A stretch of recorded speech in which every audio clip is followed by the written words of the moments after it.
Going live on the main, then we've got our faces. You can see my friendly face, Matthew Walker. We've got the great and powerful Icy of Gaming Daily, and we have the sultriest, the sexiest, dare I say, man in all of crypto gaming, Mr. Andy Slaps. Watch out, or you might get smacked. We are playing the SolForge Fusion Championship Series. It's exciting. We've seen a bunch of different communities show up and send their best to compete today. We have seen a handful of content creators get invited to see, hey, do these creators actually play games? Because I hear that all the time in crypto. These guys don't play games. They just talk about them. So can they compete alongside the guys who do earn their spots in playing games? That's the question. I see a lot of Johning in the chat. We are giving out, the way this is working today is we have given out 4 deck codes to everyone who is participating, and they've got to make the best possible deck they can with it. And basically every single person in here is saying things like, well, except for Dub. Dub's already trash talking. He says, can I play against this loser first? He's throwing hands. But I see Jordan saying, God, my decks suck. I see someone else saying, my decks are so bad. My decks are goated, Dub says. So I don't know, man. I think if I had to put the money on someone, it looks like right now I'm just going to pick the confident man, Mr. Dub himself. Boys, thank you for joining us. Yes, sir. I'm ready to. Are we ready to go? What happens? Okay, almost. We're like 99% there. There is. Quit edging me, Caesar. We flipped it around. One of y'all did not signed up for the challenge, but didn't claim a code, and I narrowed it down to 2 names. Lechars SZ, you signed up but haven't claimed a code, or Vinny Nova. One of you guys have signed up and didn't claim a code. So you're playing with no decks. So if that's one of you and you guys did not get a booster pack or booster code, let me know and I'll send that over to you right now. Let me go check brackets. We do have 41 players. Let's check the bracket. I see Master Murdoch, and we said this before. He used to be Pirate Master Murdoch, and he conquered the 7 Seas. He is moving on to every other game in the space to conquer it. He's simply the Master Murdoch. And then Polo says, I don't see my name in the bracket. So let's go look at the bracket. Here is... Let's refresh this. Let me F11 on the stream so you don't have to see all my tabs. We've got currently 41 signups. Polo, the reason you see your name is because you are player number 41. That's fine. You will still get paired. 41. Because Jordan, who is number 1, slot 1 is Funky Solaire. He is getting a bye because he is in a meeting for the first match. So you will pair up. We will pair in just a minute. As soon as Caesar verifies that he has given everyone codes. Man, I'm excited. This is, it's fun. I don't know that I've ever seen an event happen with this many, like, how do you say it? Like a gauntlet. They had to go through a gauntlet to get here against creators. And I actually genuinely am curious if it's going to be a player who earned their way here or a creator who is invited who takes the top slots. It's going to be an exciting day, man. These are the finals. I know you guys have been running the qualifiers all throughout the week. I was in the Wolves DAO qualifier last night. Super, super fun. Sweaty matches. A little bit of controversy, a little bit of trash talking. So well done, guys. You guys throw some really special events. A lot of work goes into this. I do not envy you guys, but I appreciate you guys putting it together. And it's going to be a fun day of SolForge Fusion. Thanks, Bill. I'm stoked. Man, dude, is this... Is the bracket on Challenge final? I know it. No. It is not finalized yet. It will be finalized once we start the tournament. So once the tournament is started, I'm getting GM on here. GM is actually one of the top 5 people that I am looking out for. So GM, I'm glad you were able to make it. Make sure you collect your code. And Matthew, there was a couple more questions about how to claim their code in game. Can you just walk them through it? If you could share your screen, show it or something like that. Yes. So to claim your code in game, once you've got the game open on Steam, it's really simple. You're just going to go to the store where you buy new decks, and there will be a thing that says redeem code. You're just going to take the code that we give you and paste it in there, and it'll give you 4 decks. With those 4 decks, you can mix and match however you want because they're half decks. So you take those 4 half decks, mush them together into one powerful, undefeatable deck, and you play from there. But make sure as soon as you open and it shows you the 4 decks, screenshot that and post it in the SFCS screenshot channel, just in case someone calls you a cheater today, that you can prove that you're playing fairly with the decks that you opened. Okay, and Matthew, I don't know how to pronounce his name, but the Legacy founder wanted us to come up and be able to translate it in Portuguese. I think it's very important since we have a very big Portuguese audience here that's going to participate. I want to make sure that they understand all the rules and that they understand everything that we're explaining in English properly. So Sure, bring them up.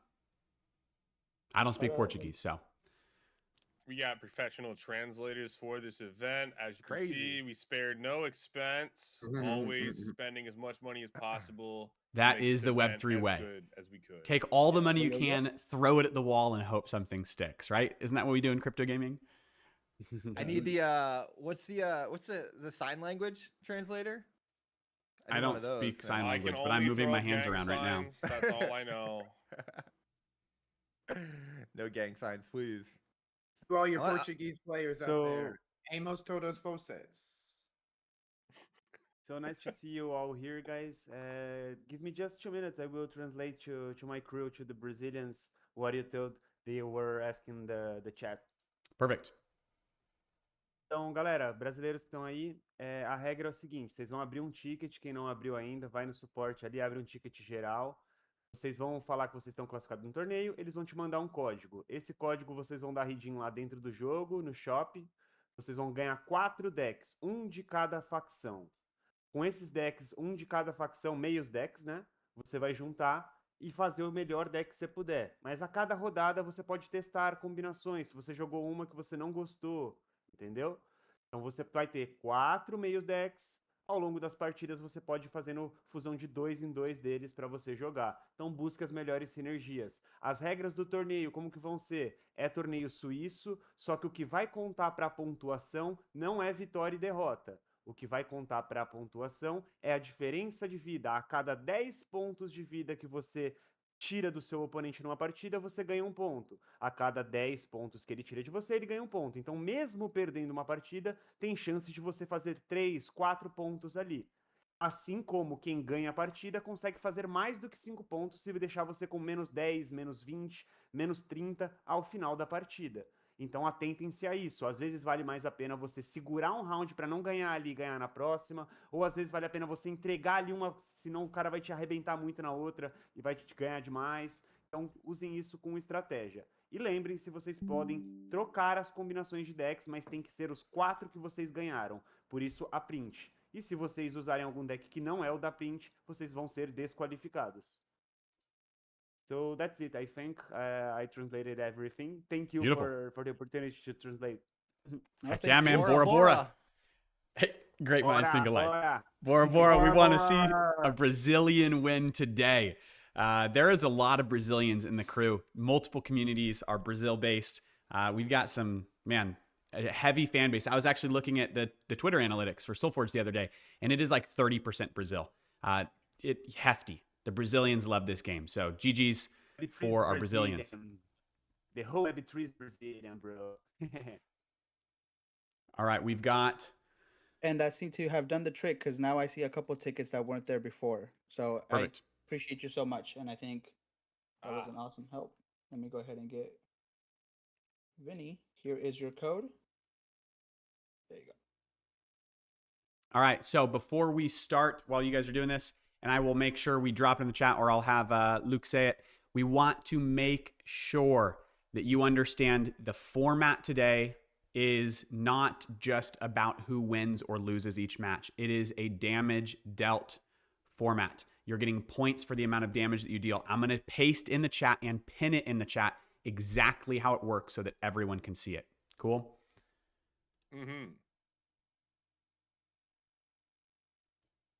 It's all about that damage, guys. Which means you need to report your score with a screenshot at the end of each match.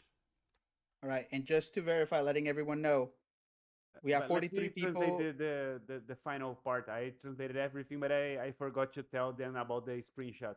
Perfect. Galera, lembra de tirar o print mostrando quanto de dano você tomou, quanto de dano o cara deu, que é isso que vai contar para pontuação. Não é só quem ganhou, quem perdeu. Então, a hora que estiver perto dos rounds finais ali, já fica esperto para tirar o print ou já começa a gravar a tela. Thank you, guys. Yes, sir. Beautiful. Do damage, nerds, or get wrecked. This isn't to heal off. We're here to actually go to war. All right, are we good, Caesar? Are we ready to Yes, get this we have bracket? 43 people signed up and 43 people who have claim codes. The bracket has been locked. Wait, we haven't You are clicked now- shuffle. Can you manually put Funky Solaire as the buy? Is that possible? Because there's going to be a buy. There's 43 people. He is not here. He's in a sales call. I don't know. He's trying to if I make can- Eureka succeed. I don't think I have the power, because then I think Challenge would mark that as like manipulation. So I think it does it automatically and gives the buy to whoever gets the buy. I mean, you could just swap that. And That's just what I'm make it trying to so that- swap on here because he's not here. Everyone else is here. Because that's going to be 2 buys if he's paired right now. Does that make sense? Yes, and people are asking about single elimination. I'm assuming you're playing a variety of matches. Yep. and It's then- not Yeah. a bracket in that sense. It is Swiss style, but it is points based. Wait, I'm here. Jordan's here. We're good. We're good. All right, I'm going to Oh. press the shuffle on. How many rounds are there? 3? Jordan's here. Shuffle seed. We are good. All right. You press start, Caesar. This is the official bracket. You can see it on Challenge. I'm going to show the stream. Let's look at some of these matchups. We got Funky Solaire. That is Jordan, who we were just talking about, versus Alpha Dragon. We've got Skull Crusher and Tony Plays. We've got Ant of A and Dub. Vinny Nova, Bad AE. The Jokers versus Top Ebo. Dragoon, hey, one of our 100X creators, versus Baba. Master Murdoch versus Moglin. Ooh, another spicy match. 2 awesome people in the space. Max, the head of one of the communities that is participating, our Indian community. Captain Side versus 100X Polo. Tomato Red Eyes versus Luke Braz. We've got Sumaris versus Prometheus. Dead God versus Les Chars. Over versus Invictus. Nullseed versus SolForge Fusion Intern Crimson Caravan himself. That is a matchup to watch right there. That is, Nullseed is one of the most anticipated top performers of the event versus Null. the SolForge Fusion Intern himself. FK versus Allen, Darkland versus Veraldo, Maddox versus Jarvis, TCG Jeff, another one of the top anticipated performers versus Crypto Phantom, Hika versus Cultured Swine, that's our boy 100X Kyle, Claps versus Javier, Sandids versus Crafty, Onizuka versus Walmart. So if you don't see your pairing there, you can look on the challenge. I see the matches are already being created right here. You're welcome to just play while you're hanging out in the audience. We also have tons and tons of VCs that you can jump down in any of those VCs. We'll create some more if they start to fill up. You're welcome to chat with your opponent and trash talk, and we'll send someone in to cast and watch. Anyone that shares your screen, you are the freaking GOAT, because you will be featured in the video. You will be featured in the live stream. We want to see some interesting matches here. One big thing that I was brought up, and we actually ran into this issue in one of the qualifiers, so I want to make sure that everyone understands. There is a thing that we saw. You cannot forfeit mid-match if you see that you're about to take 45 damage. If you're about to take 45 damage, you cannot forfeit the match and try to not give up your opponent that many points. If someone does try to do that, we want to make sure that we set the rule that the person who was going to do all that damage can take a screenshot and submit it. Hey, my opponent forfeited before the game was over. This is how much damage I would have done, and we will count that damage as this is damage they would have made if their opponent hadn't forfeited. That way it's fair for everyone and fair for the person who was about to do a lot of damage if their opponent hadn't forfeited. Don't be a sissy. Take your licks like a man. Yeah, if you're going to be negative 120, take that negative 120 and stand tall. No forfeit. Simple. They are asking me to translate. Só estão dizendo que não é pra ficar, não pode dar forfeit, não pode desistir da partida se você vê que você vai tomar muito dano. Se acontecer isso e perceberem que você tá de maldade, vai ser banido. E para não fazer esse tipo de coisa, pra jogar como homem e jogar sério, e as brackets já estão no ar. Sweet.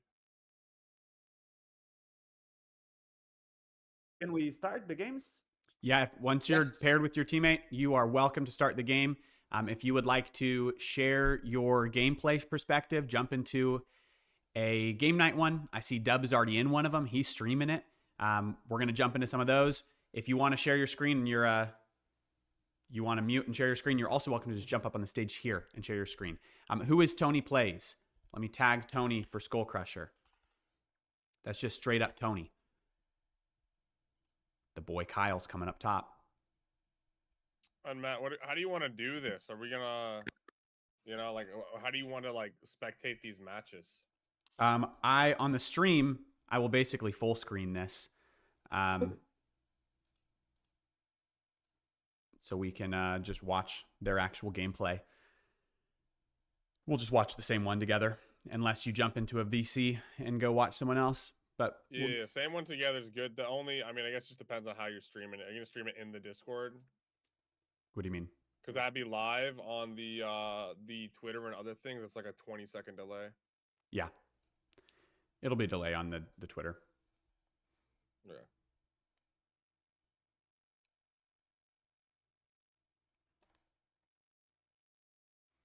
Dude, I am curious about some of these matchups. I think Dub is likely to have a win right out the gate. That's going to be a hard way to beat Dub. Hey, we got an interesting match right there. I just saw streaming was Luke versus Tomato Red Eyes. Red Eyes was playing in his last qualifier, and obviously he's not going to play that right now because he just opened 4 packs. He was playing a heal-off deck. He won the game that he qualified in last week. He won that match with like 90 HP, and he had barely dealt damage to his opponent. He just crushed him by delaying the game to the end with max health. So yeah, that could definitely work. It's also interesting too. Like you could sometimes. I remember in the last tournament, I was gonna beat someone, but then like I tried to like delay me beating them so I could do more damage to them, basically, like by leveling up my cards a little bit. So you gotta like kind of have a little bit of strategy, and sometimes you'll do that, and then it'll backfire in a major way because then they'll be able to heal or they'll do something you didn't expect, and then you'll end up losing. So it's like, do you try to close out the game as fast as possible? Do you try to delay it to get a little bit of extra damage, get a little extra points going? There's a lot of different ways you could try to play this. Oh, this is an interesting one. Okay, I'm looking at these people are already queuing their matches, but right here, this first match we can see on the stage, Red Eyes versus Legacy GG's founder, Luke Braz. Dude, he's got this egg that he threw down, that dragon egg. In my opinion, that is like one of the top 8 chase cards that you can pull for this event right now. When it's a sealed event, if he gets that card off, so right now it starts off pretty weak. It's a 0 attack. It's just a defender, but it levels up. And the next time he plays it, when it comes out, it can just breathe fire onto one of the other creatures and burn them, hits them for 5 damage. The next time it comes out, he can do that to every single opposing creature on the board. So he can play that creature and board wipe. There's very few cards in the game that can wipe the opponent's board. That's one of them. That's a pretty lucky pull to get that in a sealed event. That's crazy. How much damage does it do per enemy, basically? Right there, the Scorchmane Dragon. It'll do a 5 to every enemy creature. 5 damage to every enemy. Yeah, that's a 13 that is 5. Wow. It cooks. That is absolutely diabolical. Yeah, high key, Matt. The play could be we bring up one person on stage, and then they can choose to deafen or listen to us talking. Because, like, you know what I mean? Yep. I think that could be cool. Love it. Love, love, love. Okay. Caesar, if you want to make sure, I see the chat just blowing up. If you want to make sure that these guys are getting in the matches with their opponents so that I'm not showing chat on stream. What you need to do is go hover over all the challenges, all the chat, and pop out chat, and then don't show this. You only show the speakers and the screen. Mm-hmm. Wait, can I pull up the stream without going to other VCs? Let me see. What up? What up? What up? I'm going to be back in a second. I want to show yours on cam. No worries. Should I have my video on or? You already do. Oh, no, your face. That's up to you. You don't need to, but if you want to. Okay. I always love looking at your beautiful face. I bet. But all right. I'll be back in a minute. I'm going to bring IC over with me. Word. See him talking. We did lose the Matt Walker. I'm back. But he's still on stream. Okay, so maybe he's talking to the stream. Okay. I'm back. I jumped over to look at Dub's game. I was wondering if I could look at the streams that these guys are casting from the other channels Without without leaving them. I cannot. But we might want to jump over to some of those occasionally because I would say Dub is a favorite to win this. We've hosted 3 pretty successful large SolForge events in 100X, and Dub has always placed top 3. And so he's an interesting one to win it. Our last winner, Yin, unfortunately could not make it. He had some IRL life issues come up last minute and texted me this morning. I was so bummed. He won the last event, and so he was definitely a favorite going into this one, and he texted me like an hour ago. So I was very bummed. I didn't know he was that cracked. I knew he was cracked at like FPSs. He's cracked at everything. Yin's one of those. Look, I know that narrative earlier that creators sometimes aren't that good gamers. Yin breaks that narrative. He is fantastic at everything he touches. Good for Yin, man. I always tell him, like, I don't know why he's saying like not gonna make it, dude. I'm like, dude, you are gonna make it, brother. I mean, you just set those low expectations, you know. So he's always outperforming the expectations. Yeah. Yeah, Matt, if you want, like, we can have someone come up on stage for these, or we could just go down. Yeah, we can jump in, the 3 of us. Yeah, but the big thing is, right, if they're talking to each other, they might not want us talking over them, but I mean, they just have to deafen. That's fine, bro, because your voice is sultry, so they will just have to. They will have to shut up and listen.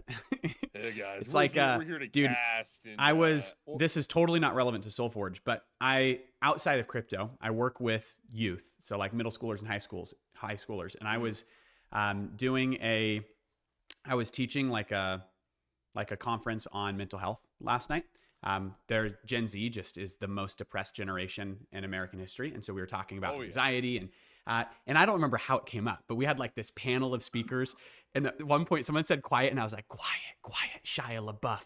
He's running in the forest, Shia LaBeouf, and no one knew the reference. Do you guys know that video? That was like my favorite video ever in like 2009. The Shia LaBeouf video. Shia LaBeouf is right behind you. 0 kids understood my reference. I don't think I remember that specific video. Oh my God. I remember like a lot of memes and the Just Do It meme. Yeah, so that came out of that. The Just Do It came from the Shia LaBeouf video. And it's just ringing in my brain every time someone says the word quiet. And I embarrassed myself because no one knew what it was. Dude, it's insane. Like the different memes. Like now the main one you just say 6, 7. Oh my God, I hate 6, that. 7. It's the We worst. gotta, like, say... I hate 6, 7 so much. Hey man, I don't. Yeah, they're 6, 7. I mean, yeah, ours. I mean, 69 is still universal, but I think they also have like different numbers too. It's like 41. every 5 years you get like different levels of brain rot. You know. I was born in it though. Real quick, I just want to shout out. So we are rebroadcasting this, and I got some people tuning in from my Twitch. Shout out to STK Web 3. Good to see you, brother. I also think that we see the legendary Legion from Jesus Martinez in the Twitter chat. Nice. Appreciate seeing y'all. We've got multiple people that qualified from Legion playing today. We have multiple. Legion is showing up today. Love it. Let's go. Amazing, dude. Yeah, thank you. I said that before the stream went live. Guild. The great Icy said, "Oh, you guys are hosting an event? What if we also stream it everywhere I own?" And so we're all over the internet right now, thanks to Icy. Dude, you multiply it. I would like to note. You're like Jesus with the loaves and the fish. I need to just give Icy my stream, and he multiplies it by 10,000. Hey, that's how you do it. The good vibes multiply. Speaking of, just good vibes in general. We got Red Eye and Legacy. They're both full health right now. One thing that I find very interesting is Red Eyes was not attacking that egg at all, so that like they could not end up upgrading that card to level 2. So eventually Legacy just replaced it himself to banish that card to get it upgraded. So good play from Red Eye, but Legacy was like, nah. Oh, I guess his name's Luke Brez. And what else you saw from Luke Brez there? So the stealthy boy that he just threw down on top of the dragon eggs, it got buffed. Its attack got a +4 if he replaced a card. So that was the other buff happening there. Boom. See, he's showing us the Spirit Sentinel. Yeah, it was so double. 50 to 46. He's winning. It is interesting that they've dealt barely any damage this far in. They're playing a very defensive, passive matchup. Hey, I will say this to anyone who is playing. If your opponent is not here, I see some people saying, hey, I can't find my opponent, even though they all signed up in the last hour. You'll just get a buy. If you get a buy, for the sake of damage, it counts as a full elimination. So you will get a 5-point win. if you receive a bye because your opponent did not show up. Besides that, I'm excited to see who's going to freaking win this. I want to showcase something here. Check this out. I'm very excited about this. This is coming. This is the first teaser. The SFCS custom playmat. So anyone who places top 8 today will be earning this in game, as well as the SFG. We're giving away $1,500 in SFG. We're giving away about $2,000 in decks that can be NFTs. But then we're getting some cool cosmetics. This SFCS, that is the SolForge Fusion Championship Series, custom playmat that you and your opponents will see in game forever. First, second, and third will be specifically custom. And then top 8 will get a sweet playmat. Everyone will also get these badges here. If you qualify at all, you get this. This will be next to your name in game. Anytime someone matches with you, they can see that you were an SFCS qualifier. Ooh. And then there's first, second, and top 8 will also get unique ones. So giving away some extra cool rewards today. That's awesome. Yeah, you can flex forever. Just withstand the test of time with a big old SFCS flex on everyone. So yeah, not only are you playing for things that are worth money, you also got the bragging rights, you got the flexing rights, and people will fear you from here on out. They'll fear you. Yeah, man. It's like when I match with like Dub or Crimson or Null Seed. I see some of these guys playing in here and they've got just the coolest badges. The problem is like those badges, they pop up next to your name. You can see the little character faces that we see right here in this game. So the badges will pop up next to your name. Neither of these guys have badges on, but the badges will pop up right next to their names and you can hover over it and it'll say things like won blank event, got first place, got top 8. Mine, I might have cool looking badges, but it's all PvE campaign stuff. So if you actually look at them, you're like, this dude's a scrub. You did this thing against AI. Really, that's cool. Not quite the same thing. If you show this badge, it's evidence that you were actually good at the game, unlike me. Oh, 100%. 100%. Hey, you guys want to jump into this Dub match? I want to go see Dub cook. Down. As long as someone's still on stage, we're good. Yeah, Caesar, you own the stage. I'll pull you guys over. Let's jump over to streaming 1. We can see Dub in there streaming his screen. All right, bet. Mr. Dub, we want to see your match. Oh, yeah. Ooh. I bet. Dub is winning against Cutie Hammer. What is your opponent's actual name in this? Let's go look on the leaderboard itself. Dub is playing Ant of A. But against Cutie Hammer, Dub with 45, he's winning, as he always does. 43. It's a close game. Dub, did you pull good decks this time? Yeah, I'm real happy with them. Nice. I'm like kind of torn between what to play, but I'm taking it. Dub with I won't leak the cards in his hand, but you can see that one on the corner of his hand. Fantastic card if he can pull it off. If it can pair with some good healing, it's a great card. Well, to be fair, we do have a 30-second delay, which isn't too bad on this. Oh, look, Dub's got his camera on too. Have you ever seen a man so handsome in Web3 gaming? Dude, I don't know. Look at him. Gorgeous. You guys want to know a fun fact? You want to know a fun fact? I'm in the trenches. Dub is in the trenches. Hey, Dub grew up 20 minutes from me in a little tiny, I won't leak where, but we grew up in a little tiny mountain town that no one should ever know where it is because it's that small. And I remember when I first met Dub mentioning where I was from and he was like, wait, what? And it just happened that we grew up in the sticks right next to each other. Fantastic. There's like 2,000 people in that entire area and Dub and I were 2 of them. And we never knew each other until we got into crypto gaming. There must have been some type of brainwashing that got both you guys to join Web3. Join Web3 gaming. The smallest niche inside of a small niche. There was like a billboard he saw when he was 3 years old and he knew. There's a crew, actually. I know 4 other people from the area. Do you know that the head of Polygon's community went to high school with me? 5 other people. Dude, like, it's crazy. Yeah, head of community at Polygon's one of them. Jesse Eccles, another. He's one of the bigger DeFi creators. Something's in the water. He also went to Nevada Union. So, all right, let's look at this game. Dub did pull off a heal. He's at 47 now against 43, but we got a heavy hitting 8-8 showing up on his opponent's board here. This guy's real good. So this guy qualified via fighting other people. If you're watching now and you see, hey, Dub's more of a content creator guy, that's true, but he's a great gamer. This other opponent that he's playing against, about half of the opponents today are content creators that were invited to be here. The other half are players who fought their way through a gauntlet to earn their spot. Dub is playing against someone who fought brutally to earn his spot. And you've got to do something crazy to block this. He's got... So this back row dinosaur that he's got with 8/8, he can tap in and make it go front row, which means that he's got about 30 damage on the board ready to smack Dub with if Dub doesn't respond properly. That Question is, absolutely can insane Dub respond properly? How fast? It's literally just like within 20 seconds, it went from, oh, I'm chilling, I'm going to win this, to, oh, crap, I need to defend or I could get slapped. That's just an insane lineup he has right now. What does your Stalker do, Dub? Nothing. Just aggressive stealth. I mean, not nothing, but Yeah, no, he's a good card, but we need something to wipe the board with. yeah. What's your thinking- Forgeborn ability?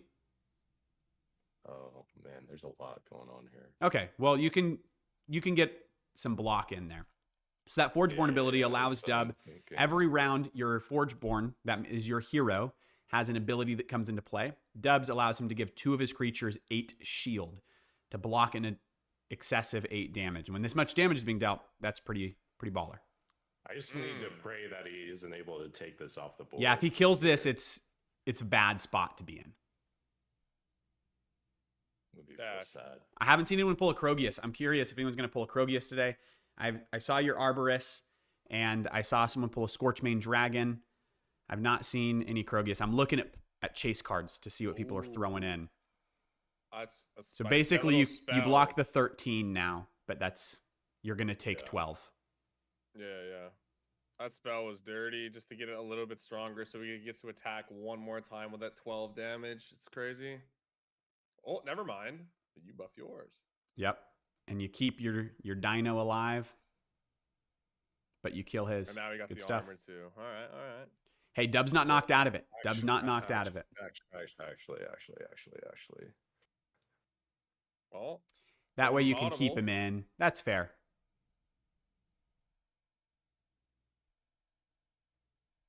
And he stays in play versus only having 1 in play at this point. You take an And extra he's 3 gonna damage, get- but you stay on the board. He's gonna get buffed from the sleigh here too. Yep, you're right. oh yeah, It is that's so much harder. That was a 43 great- to great play. 24. Cutie Hammer has the advantage, but Dub never loses.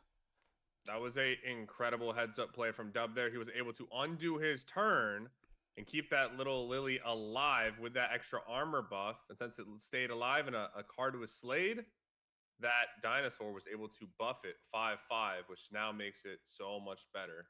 So that little undo there, that last second play, made a massive difference. Look, Yeah, I very, also very good. said that Dub, I guess I should correct myself. Earlier, I said that Dub was invited and did not qualify. So he was like, maybe you could say, oh, does he have the disadvantage here? Technically, he did both. I invited Dub, and then I believe you played in the Wolves event and qualified anyways. So you're the goat. So he had the invite and he decided not to open it and just show up to Jordan did the same qualifier. thing. So if you see Jordan in here, the founder of Eureka, same, and Reply Corp, same thing. He got an invite and then he went and qualified. So some of these guys are good enough to get invites as creators and good enough to qualify as players. Dub is one of them. Dude, this Cutie Hammer's deck seems crazy. Like these damage numbers seem absolutely massive. I don't think we're that deep into this game, and I'm seeing these freaking like. Now we're gonna see Dub go 19.5. crazy with some spells though. Blight Skull Bomb. Choose 2 enemy creatures. The enemy player must destroy one of them, and then he gets to buff his spirit for each enemy creature in play afterwards. So he just said, "Hey, kill one of your 2 best creatures." By the way, is what Dub just I love decided. making them choose, dude. It's just in their head. Good work. Took one off the Doesn't board. And now, I mean, I can see based on what's in your hand. I think I know what you'll do next, and it seems like I can't do you anything got a trick up next. your sleeve. Dude, I'm on a cliff, dog. I'm not feeling You're good. hanging on by your nails, trying to survive. It's not looking good. Hey, man, Hanging on by a thread here. your opponent's not watching. He's not in the VC, so I can say that Botanimate. could do something good here, though. No, it's out. Oh, Another you... turn. I was going to say you put your Botanimate on that other guy, get rid of his... But you're right. You're right. Oh. Oh, he's blasting you. Oh, but that's fine. Neither one's going to die. I mean, it sucks that Yeah, your but board's going to now be cleared, now I'm but losing the, yeah. he has full board control at this point. Dang. Dub's got 20 HP, and his opponent has more than that on one single creature. He's got a 35 damage hit that he has to respond to here. And also, Matt, since the scoring's based off damage, if Dub gets another 3 damage, if he lost this, would he still technically Yeah, get so 1 Dub... point from this? Yeah, so if Dub can deal 3 damage, he will walk away with a point instead of 0. You get 1 point per damage dealt. I'm not trying to kick you while you're down, brother. You get 1 point per damage I know, or per okay. 10 damage dealt. So if you get your opponent to 40 because he started at 50, you score a point. If you get him to 0, you score 5 points. If you get him into the negatives, you can score even more than that. And so that can result in our last tournament, we saw a player make it into the top 10 without ever winning a game, but they made it into the top 10 because they were consistently getting their opponent to just about 0, even though they lost the match. And so they fought their way into the top 10 with 0 wins. It spices things up and forces you to play in a different way than maybe you traditionally would passively. Mm-hmm. I like it too, because you can then sometimes, like, you can try to farm damage on them, which can be risky. I remember trying to do that in the last event, and it kind of backfired to where I ended up getting less points than I could have got. Look, Andy's because casting, I tried so to you would play it. think this guy's just a talker, but he placed top 12 in the last event. I would have been higher, but I pressed the wrong button. What do we got, Dub? What do we got? Can Dub survive? He's just got to block. Well, we don't know what's coming in the other lane. Right now, he's got to block the 21 and the 10, and he'll stay alive. But the question is, what's going to enter this empty lane? Yeah, it just feels like Cutie just friggin' went to Costco and got all these bulky cards, man. Like, they all just have so much health off the rip. Like, it's just like an uphill battle constantly, unless Dub gets a crazy combo here. He's Like, got really 10, deal with these guys. 27 damage on the board to Dub's 20.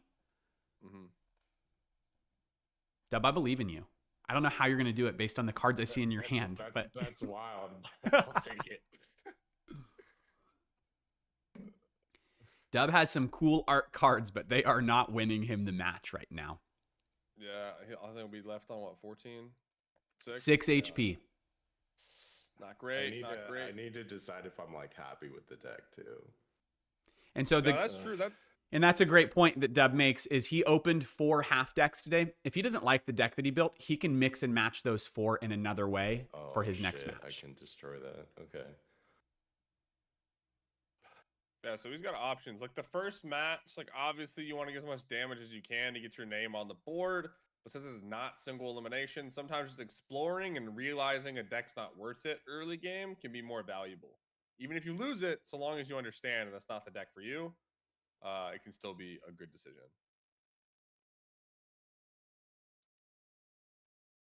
All right. Nice play by Dub. He's able to put 2 dinosaurs in play. Huge. And his now he's got shapeshift 4 ability, he can attack. give one of his creatures +10/+10 this turn.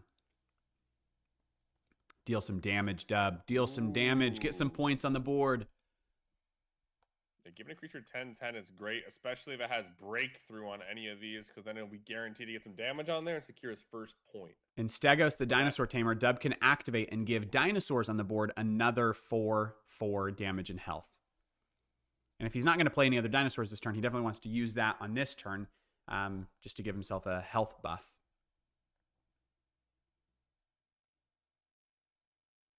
Use your activate ability, big dog. I know, dude. There's so many. No, I want to wait until I give something like give this dinosaur, and then use the activate. Do you have another dinosaur? I will when because this makes it gives All it makes creature a types. creature Dub is doubles. smarter than I am. This is why Dub has placed top 3 in his events, and I am casting them.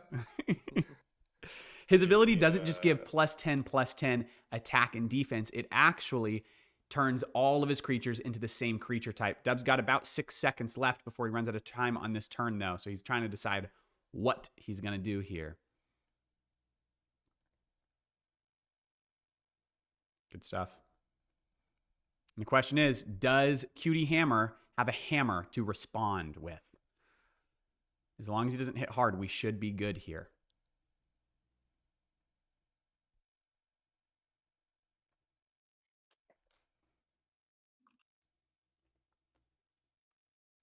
All right, Dub, what do we got? What do we got?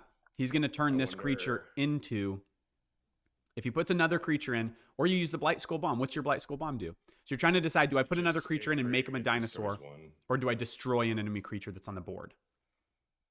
I think I gotta make the megalith. Here he goes.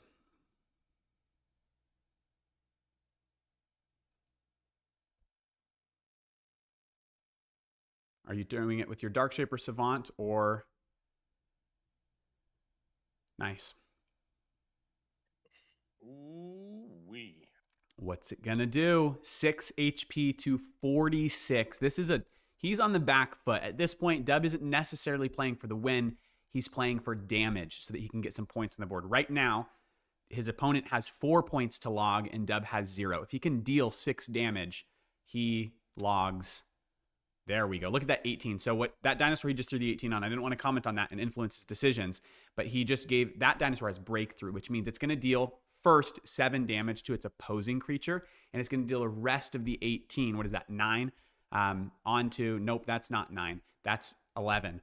Onto the Cutie Hammer's max 46 HP. So it's actually going to score Deb some points here.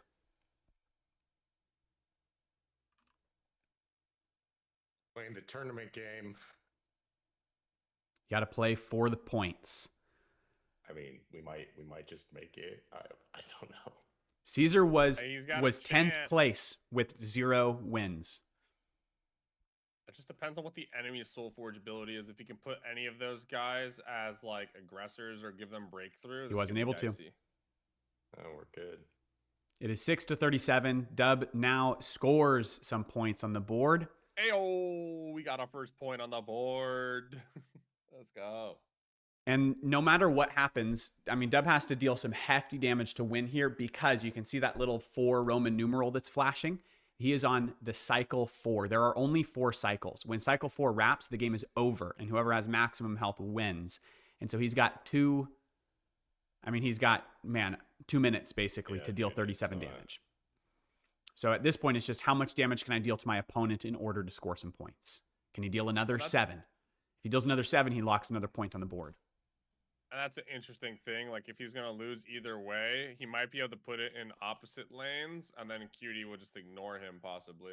I know, it's a really weird give and take of, like, do you want to get some extra damage? Do you want to try to defend? Stop your opponent from getting extra points, because his opponent can get points beyond the 5 if he deals additional. Mm-hmm. Yeah, we'll see if he avoids it. Let's fucking go. So Dub's going to get another point on the board. Maybe some more even? What's this? How does a little bit of There we go.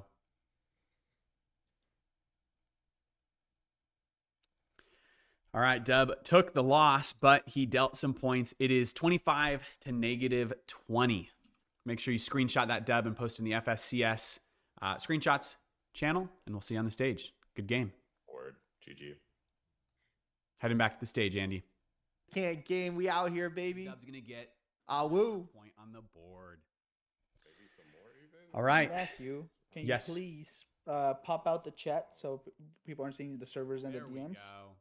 Yeah, how do I do that?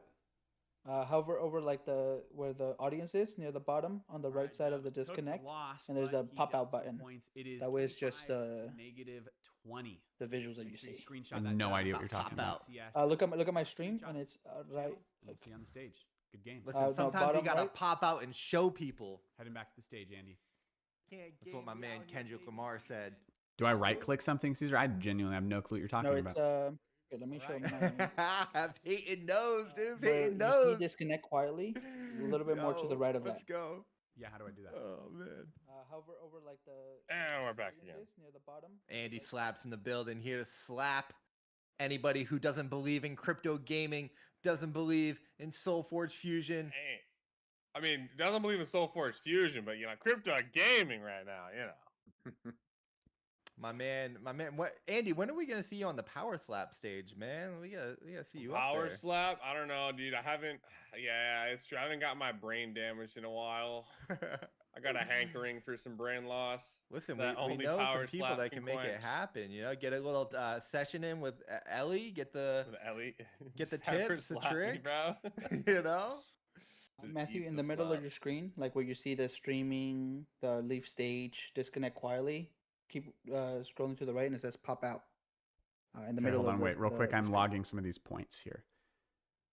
Dub's match. Dub had him at 25. Dub was at -20, so that gives his opponent 7 points. Ooh, And then Jordan's Dub lead with just got what is that score for Dub? Is that just 2 points for Dub? I don't know if you saw it, but Dub is like a crowd favorite. Multiple chats. Kay was rooting for Dub. Wasif pulled up and was rooting for Dub. Shout out to Berna in one of the Twitter chats. Dub is a crowd favorite, fan favorite out here. The redemption arc continues. I don't think he was super happy with his deck. It seemed like he was doing decent, but the person he played against seemed like a really gnarly deck. Yeah, it was Just intense. Ton of juice in there. Okay, Prometheus won his match 27 to -10. So that's 6 points for Prometheus. Prometheus is one of the leaders at Socials Rising, by the way. That is how he got here and qualified. And that gives 2 points, right? 50 to 40, 40 to 30 for his opponent. Peyton's asking which social channel that he should go check out. The 100X official Twitter, is that the one? Yes, thank you. We are live on 100X's Twitter. We are live on SolForge's Twitter, and we are live on Icy's Twitter and Twitch. So hit us up on the 100X one. Yeah, SolForge Fusion 100X channel. Let's go. Thank you, posted the Peyton. link. You're the frickin' goat. Thank you, Icy. All right. Caesar, I do not see what you're talking about. I see disconnect quietly. That is all I see. yes, in the middle. So let me see your screen. So where you see like mute, turn on camera, share screen, unmute music in the middle of the screen, not on the bottom left. And then to the right, it's like the full screen button and then pop out.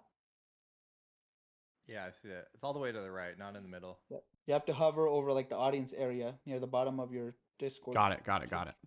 Yeah, show that chat.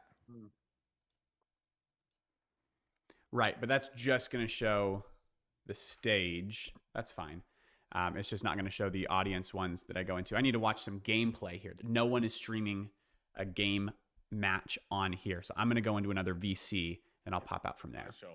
Yeah, and you can pop out from any VC. Whoa. All right. Let's go and You see can pop out streams, yeah. Mm-hmm. Yeah. who is Right, playing. Tony's- Pop out the stream. Yeah, make sure you screenshot your results. Caesar, are you updating the scores as they come in?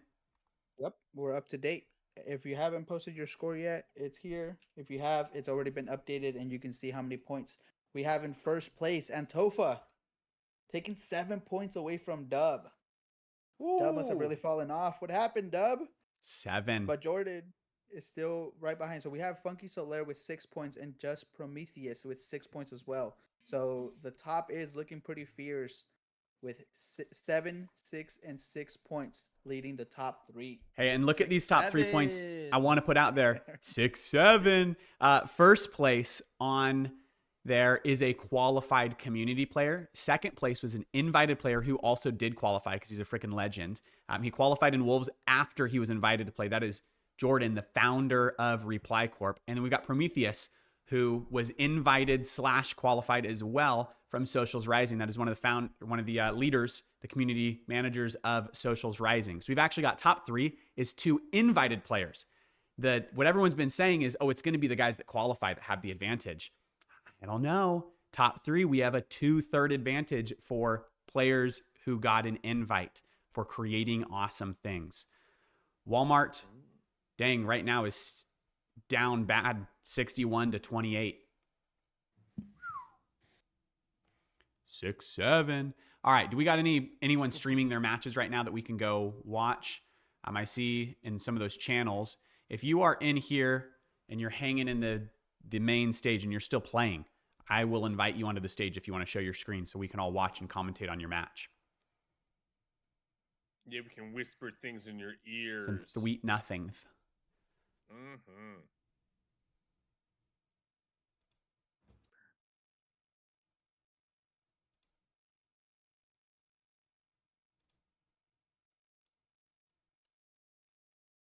Bro, get this out of here. All right, there we go. All right. Thankfully, we made the announcement. We already had one matchup where the opponent accidentally forfeited right before a massive damage swing was going to happen. So we're I tallying knew that that was up in gonna the happen, back dude. end, I knew it was gonna but happen. I'm so glad that we mentioned it before, so we got out ahead of it. But yes, What happened? if that does happen, make sure that you can screenshot where you were about to do a big swing when your opponent resigned, and we'll go ahead and count all those points. Was that Walmart that forfeited? Who forfeited? Not young Bolo. corporate America. Polo, bro. You're saying it was one of my boys that is signed that forfeited? Listen, we know Polo was messaged me, he said he raging missed behind out. the screen. We know- signed you to 100x, Rage and you were the quitting. first one to break the rules. Dude, No you saw- way. You know he rage quit. Shout out to Polo. Polo's the best, man. Jordan says, You know I he blame rage Matt's quit. leadership. Frick me. No. That's so funny. We love Polo. You know he was like swearing and screaming at the screen. All right, Alan Patinga, I got yours. All right, let's see. I want to see some of these matchups here. Let's So look. we have Maddox streaming right here on stage. All right, we will pull up Maddox's match in a second. I want to look at some of these damages. We saw Allen beat Macbeth 21-9. We see Hikaru beat Kyle 41-1 there. Tony won his first round as well, 45-7. Paragon Tony, dude's a legend at TCGs. I expect him in the top 10. I will be surprised if he's not. Invictus beats Over 35-3.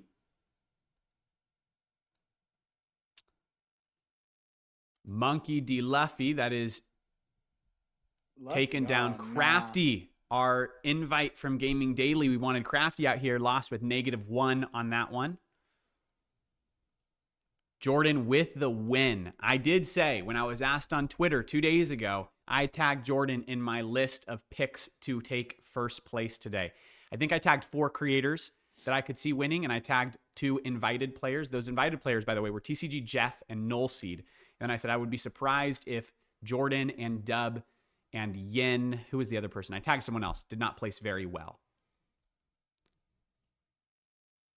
Baba beats Dragoon, 100x Dragoon, 48-0. Whoa.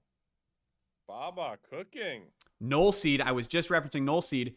Crimson Caravan, I was not aware at first that he was going to be playing in it. I thought he was traveling, and he did make it out here. Crimson is one of the best players in the space, and Nullseed is one of the best players in the space. So that was an interesting starting matchup. It was 4-2, so a very close game with Nullseed taking the victory there. What's also cool, you can see in that screenshot, both of those guys have custom playmats. They've got the dinosaur playmat, so their game looks a lot cooler in that screenshot. If you place well today, the top 8, you're getting custom SFCS playmats. Let's see. That looks like our pairings. And then you said Maddox is streaming. Let's watch Maddox's view. Is he streaming? I don't see a stream. Where do we send the proofs? The proof's in the SFCS screenshot channel. It's above the stage on the left side. Okay, thank you. Yes, sir.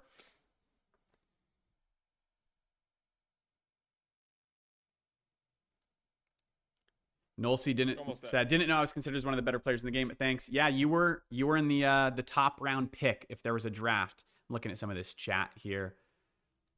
How are the points calculated? Arashi asks. It is 10 points. Thank you, Peyton, for posting on Wolves. Freaking love you. It is 1 point for every 10 damage. Per 10 damage on opponent's main health.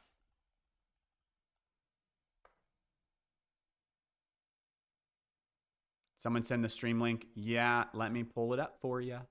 There's the stream link. I see just posted it in here a minute ago. I posted it too. How does 0 points feel? Says Dub, trash talking Kyle. Ooh. Crazy. Ooh. Ouch. Hey, Dub was Dang. smart. He saw that he was going to lose that match, and so he willingly threw and didn't fight to the end and just dealt as much damage as he could onto his opponent and brought his opponent from 46 down to 25 in one play because he realized, look, I lost the game anyway. Let's get some points on the board for the tournament. It was a good play by Dub. Big brain play. Which is very interesting. Maybe you guys should be building your decks for decks that do really good early game to scare your opponent into thinking they have no hope. All right, which matches are still in play? We still have Murdoch versus Moglin in play. Are either of these guys in here? They're not. I was going to say, bring them up onto stage. We've got Polo and Max, Walmart and Onizuki. Any of the other ones happening that would be interesting to watch. Maddox, is your match over? No, we're still rolling. Who's I think winning? Walmart's still doing Can you see my something. screen? Well, Matthew? I'm Maddox is here on with the my screen very up. last. No, very I can't see your last screen. turn, so it all ends here. Yeah, I don't know what to do here. Are we sharing a screen? You got this, Maddox. Believe. I He's know. sharing his camera. So if Yeah, have sharing his You got camera. me in hell. Oh, I have his Really video good. disabled by me for some reason. Let me fix Yeah, that. you just gotta. I did too. You just gotta right click to enable it. Like you just click on Maddox There's and not right really click much to him. do here. and All then right. on the We've got camera. Maddox with The 30 difference is against all Jarvis's game. 42. Yeah, dude. Maddox is an invited creator against Jarvis, who qualified. I saw Jarvis in at least 2 different qualifiers fighting for a spot. Shout out to everyone that fought for their spots, man. They want it. Like, They're it- hungry. Yeah, it means a lot. It means a lot to go through the ranks, the qualifiers, and to fight for the championship series. And now they're here on the main stage fighting it out live. But hey, I And know remember- creators are hungry too because they're freaking starving right now. Since there's not a lot of paid ops. So the creators are like, dude, give me that $100. Give me the 500 SFG. Let someone put $500 in my wallet. I haven't tasted that in years. I'm here because I love you guys. That's why. It's And remember, hilarious. I could have played in this, ladies and gentlemen. So the only reason you're winning is because I wanted to cast. Andy Let's go was with invited that. as a player. Did you want to know a fun fact, gentlemen and ladies? Icy and Andy were invited as players, and they wanted to just grace us with their sultry voices, their presence, their Yes. grins.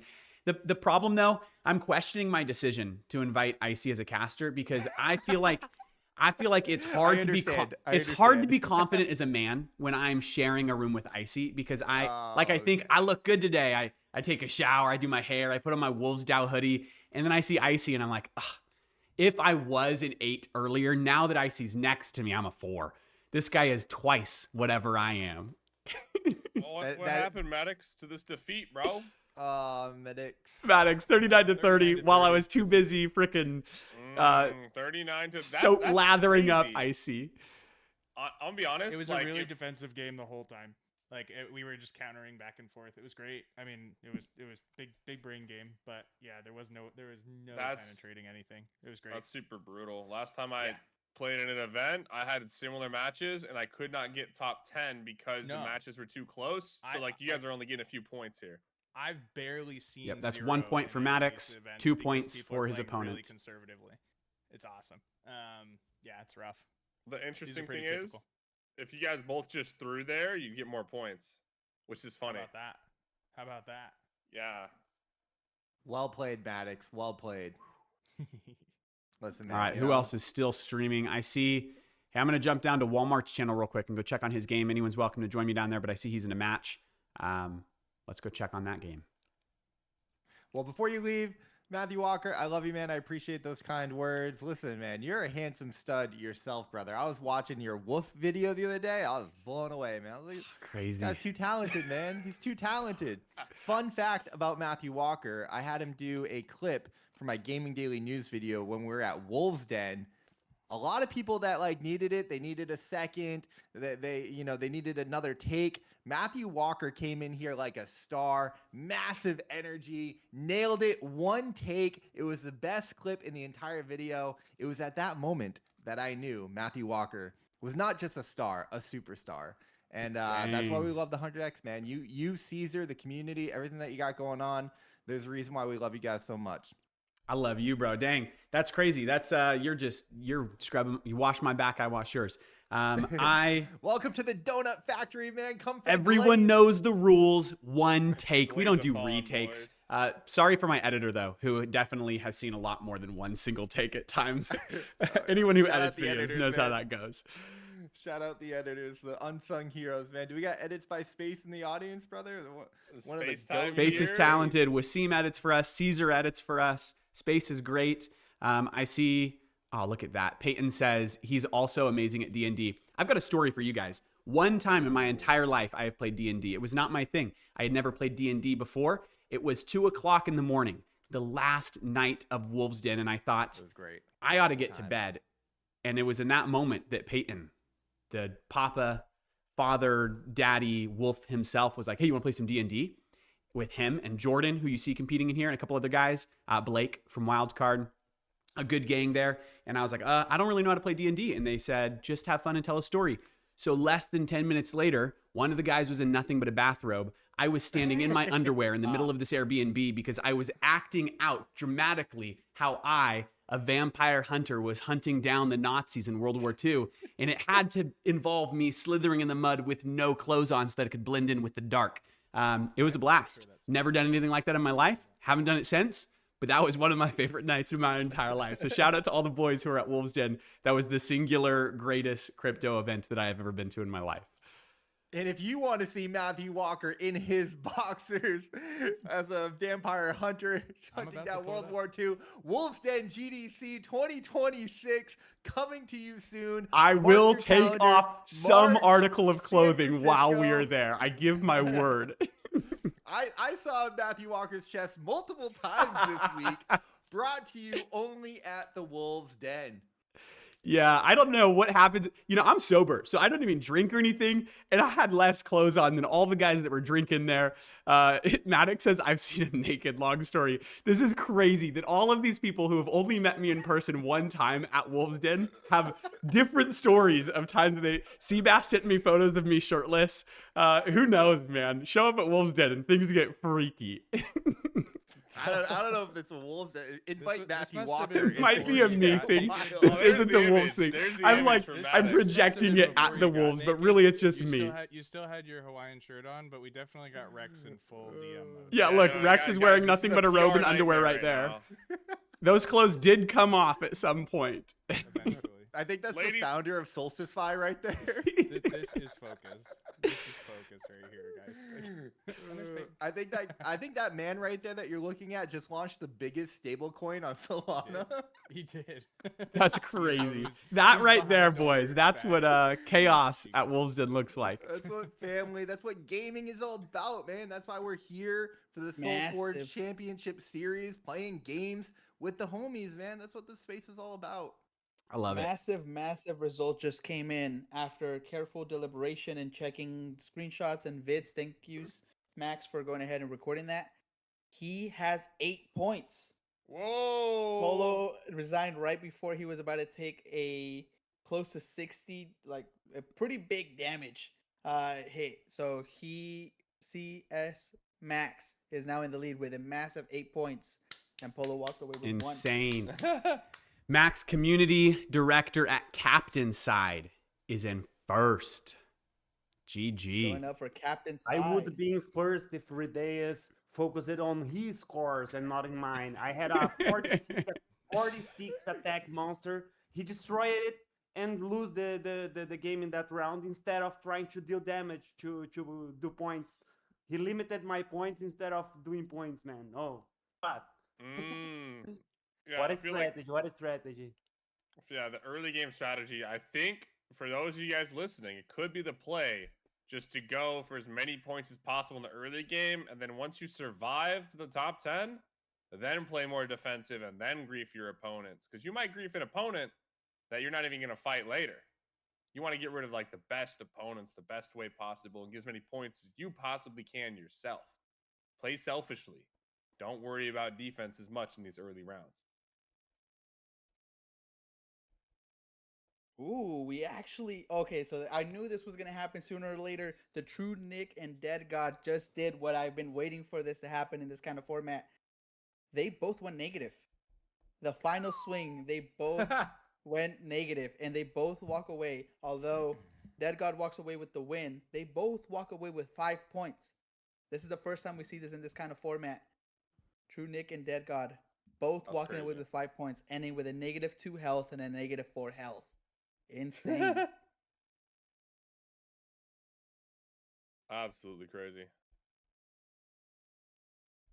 I'm going through and verifying all of these as well.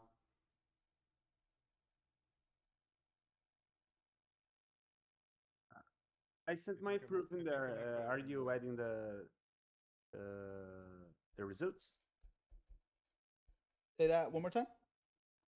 I sent my match in here, but it's not showing the challenge. Oh yes, I sent a response to you on there. The screenshot looked a little bit weird. What was the final score so I can input the Oh, it was 26-0. 26-0? Cool. And then you had won that one, right? Yeah, I won. Okay, cool. Let me go ahead and put that. I almost did 46 plus, but he didn't allow me. All right, you got 5 points, and Tomato Red Eyes got 2 points for that one. And I believe we're about to finish up all the other.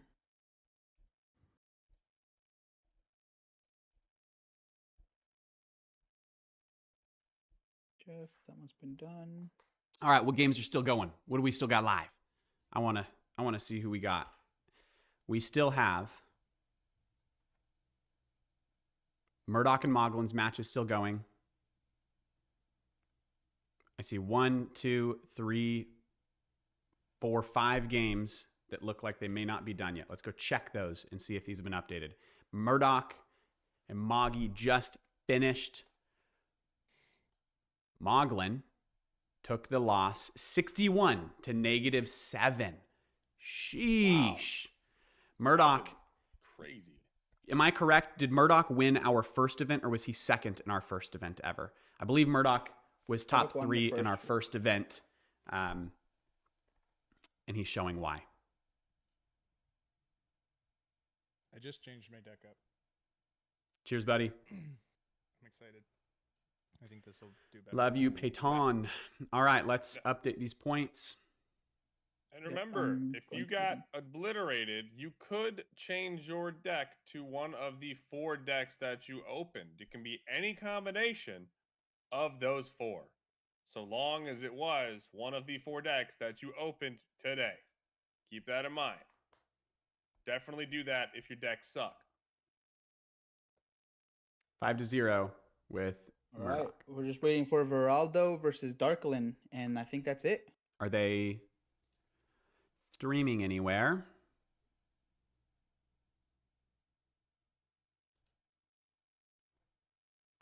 One single game happening, and we'll shuffle for the next. Jordan's asking, what do I do if my deck is goated? Well, at that point, you just aura farm in the chat. You don't have to do anything. Caesar, if there's any buys, again, make sure they get 5 points for their buy. Yep. Just as if it was a perfect win. One question here, though. We had Claps versus Xavi. Claps kept getting connection errors and it ended up forcing him to resign the match, leaving Javier Xavi with a potential 8 points if he would have been able to make the swing, but it forced the game to end because Claps had to resign due to the bugs. What did Claps have in his, like, was They he actually the going to board take state that much damage right 36, there, or did he have something playable? there was still one round to play, so it's hard to decide Go look at that these one. screenshots to see. Walmart lost his matchup too.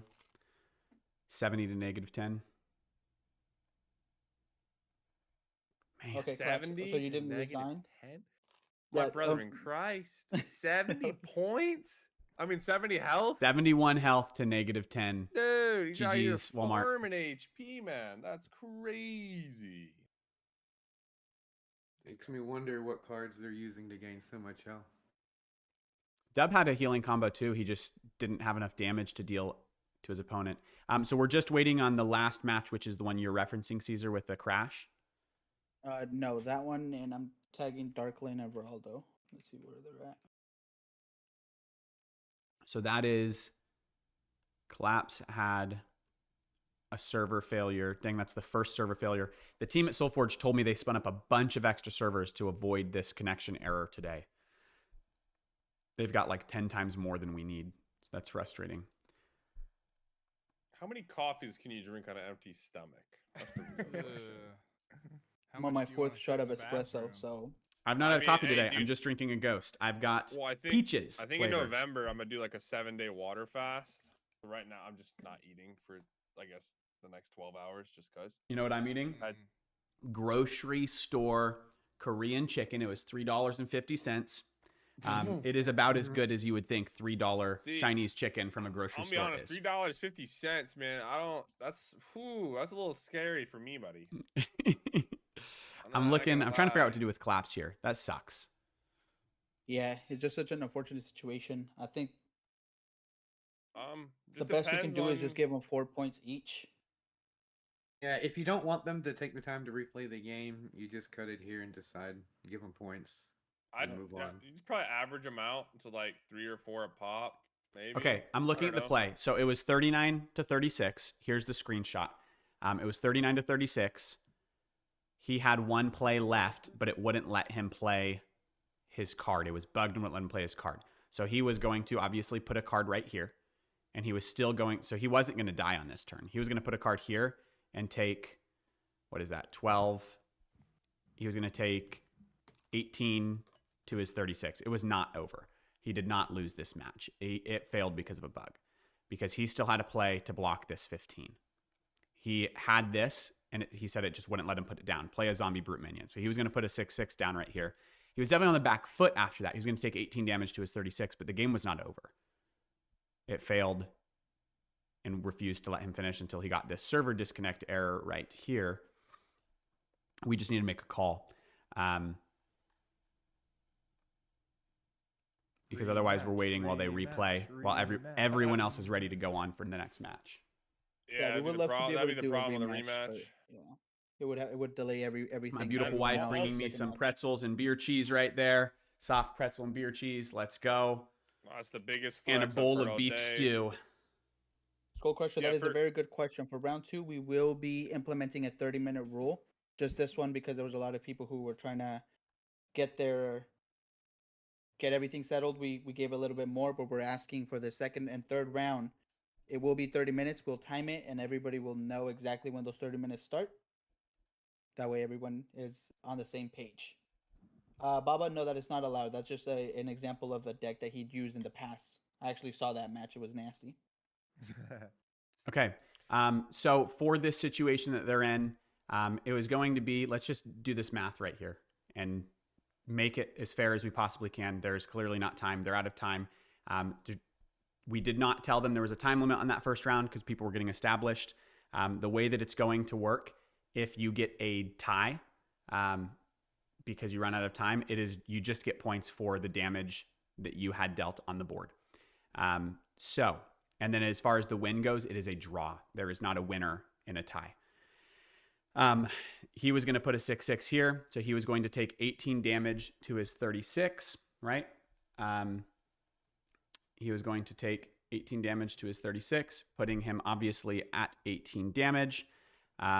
He was going to eliminate neither opponent on the board. And so it was going to be 39-18 is when it crashed.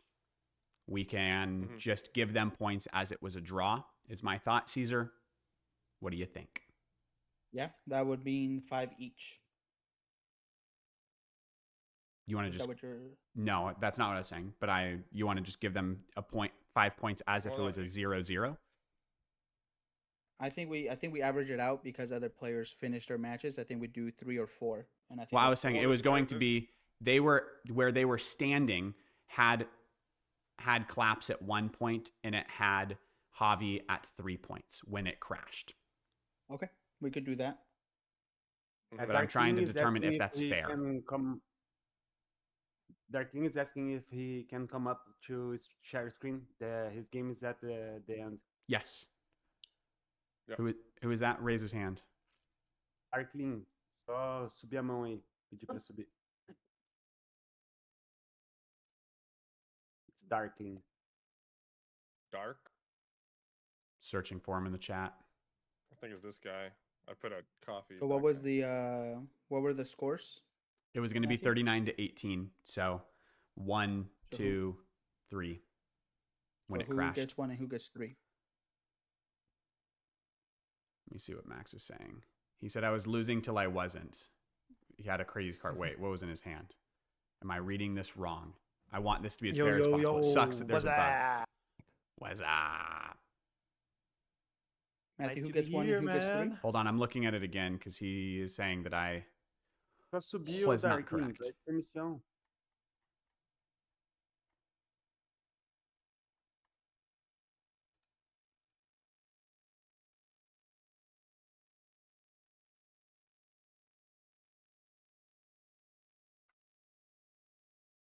Dark King raised his hand.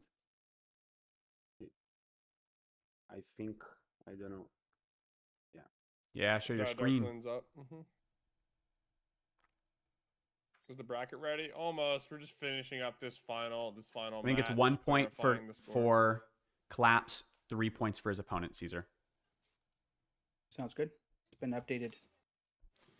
And then. But I would mark it as a Dark. draw, not as a win, because for the tiebreaker, that's a draw.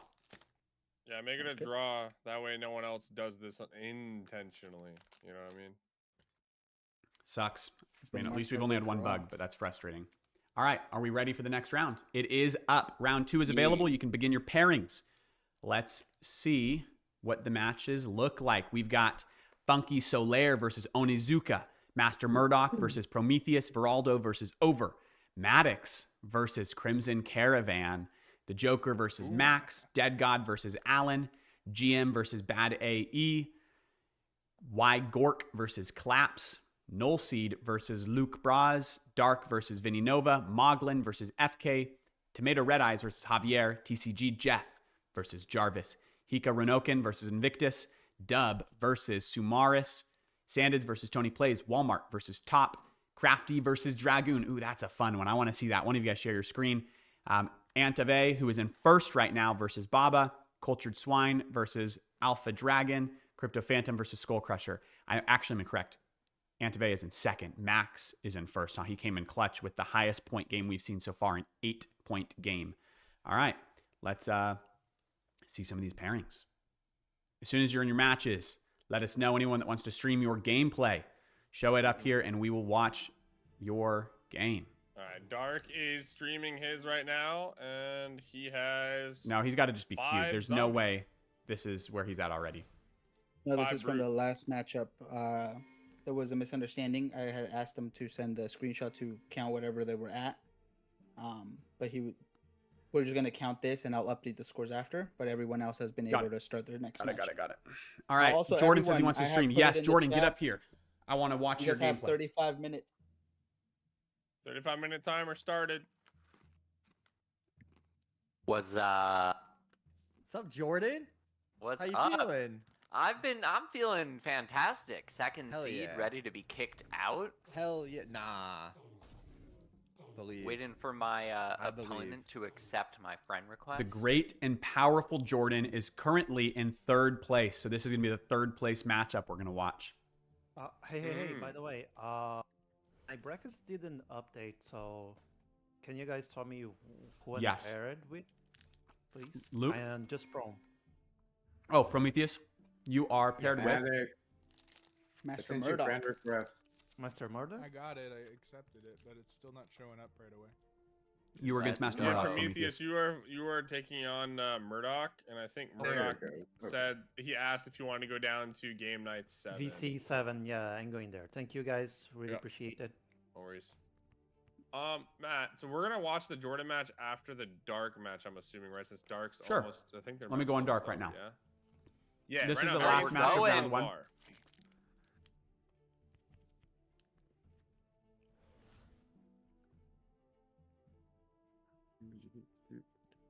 Very interesting.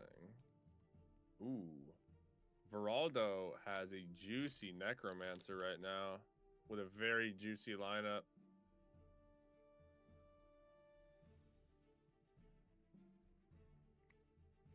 I've even logged out and logged back in. That worked the last time.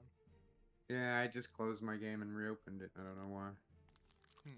It says you're Steam Online, right? Cool, we're Steam friends, but it doesn't. It's not showing up in the game. It's frustrating. I'll do the same. All right. No way. They just hit a critical error while they were at the end of their game. Yeah, I was looking at that. It was at 35 to 27 for this one. All right. I'm watching Jordan's perspective. 50-50. Jordan versus Onizuka. First creature on the board. 35 there. This is a nasty matchup. Onizuka is cracked, and so is Jordan. Yeah. It's gonna be a fun match. Look, Jordan does this thing where anytime he sees me online, he sends me an auto invite because he is just the friendliest person in Web3 gaming. Yes. And oftentimes I wonder, should I accept this invite? Because I'm going to automatically lose if I do. And, you know, that's a little scary. Yeah. He's the nicest, scary person you ever knew. Look at that. I just said Jordan's scary as he deletes his opponent's creature from the board. Onizuka says rip. Jordan hits him again. Friendly, nicest guy in the space with a GM. GM, good morning while I slaughter your creatures. He says, good morning. Let me bully you. You are getting bullied now. Guys, I'm eating some beer cheese and fresh pretzels from the Mennonite. I was going to say Amish. It's Mennonite little store down the road in the country. So good. I could go for some Mennonite pretzels right now. I commit some petty crimes to get that, to be fair. Oh, I forgot I can talk now. Yeah, Jordan, we're going to be whispering Look, in your ear the entire I time. have 4 little emotes here to convey the entirety of the English language and all possible emotions, so I do my best. Hey, speaking of emotes, if you win, Jordan, the winner gets to design a custom emote with the team to throw in the shop. I would love to see a Reply Corp or a Eureka, you know, an emote with your cool red stuff. Oh, so I cool. gotta do something. Or just like a little dinosaur mooning people or something, you know, that you don't. Ooh, yeah, I know. I have the power. You're right. Yeah, and you could do like What the are you? Reply Corp like on the top, you know. That's a bummer. Jordan is winning 50-44. Do not call this winning. Jordan, all you do is win. What are you talking about? You're in third place right now. Win. I want to see I the know. difference in scores here, True. though. So Jordan right now on the board has 6 points. First place has 8. He's very close. He's in third place. His opponent here, Onizaka. Let's find Onizaka. Onizaka is the 4th place player with 6 points as well. So this is, when I say Jordan's winning, what I really mean is the leaderboard arbitrarily put him above Onizaka, but they're actually tied to a T. Yeah, this is a good matchup. And it was random. It just put 3 and 4 against each other. Honestly, I think the bracket was pretty solid across the board. You think there was like a little bit of seeding in the background? It was not. I see 5th place is playing 8th place. So I mean, it pairs winners versus winners, but that's all it's doing at this point. So it's pretty close. Ooh. Jordan 50, his opponent 44, his opponent with 2 on the board. I can see multiple other games happening. We'll look at Maddox's game. Maddox is playing against Crimson Caravan, one of the best players in the Web3 space. He is the SolForge Fusion intern. Ooh, sneaky. They're tied right now, 50-50. No damaging a player for you. Jordan says, you're not allowed to hit me. It's 49-44. Nice try. Your character may have stealth, which punches beyond my defenders, but he has no damage. He is a swordless opponent. Just straight up circumcised him right before the attack. That's a crazy way I mean, to say I it. am I said Jewish. disarmed. I mean, you're basically getting disarmed. Or delimbed. That's one way to put Skimmed. it. You're getting skimmed. I don't know. I thought about 10 different words, and that one definitely described the emotion I was feeling with a great little counter play there. Jordan with a slight lead and has a very sexy ripped elephant ready to pound the enemy's defenses. Also circumcised. Circumcised elephant ready to pound the enemy.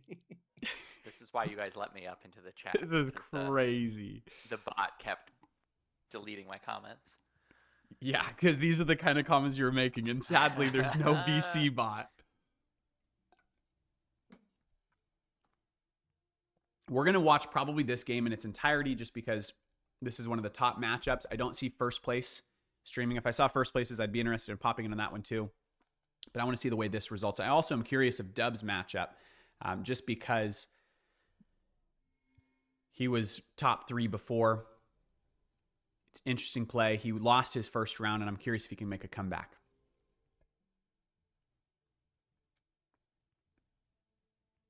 Every game is a whole different set of opportunities because you could potentially lose a game, and then your next one you're getting 8 points, which would be an average of 4-4. Yep, and you come back and still win. No matter how bad a game is, you could have a super juicer game to catapult you up like 20 spaces on the bracket. Which is completely possible. Look at Max. He took an 8-point game. Let's look at that leaderboard real quick. I'm going to throw the leaderboard up on the screen for the stream. Just the top 10 here. We've got Max. That is a qualified player. We've got Antave. That is a qualified player.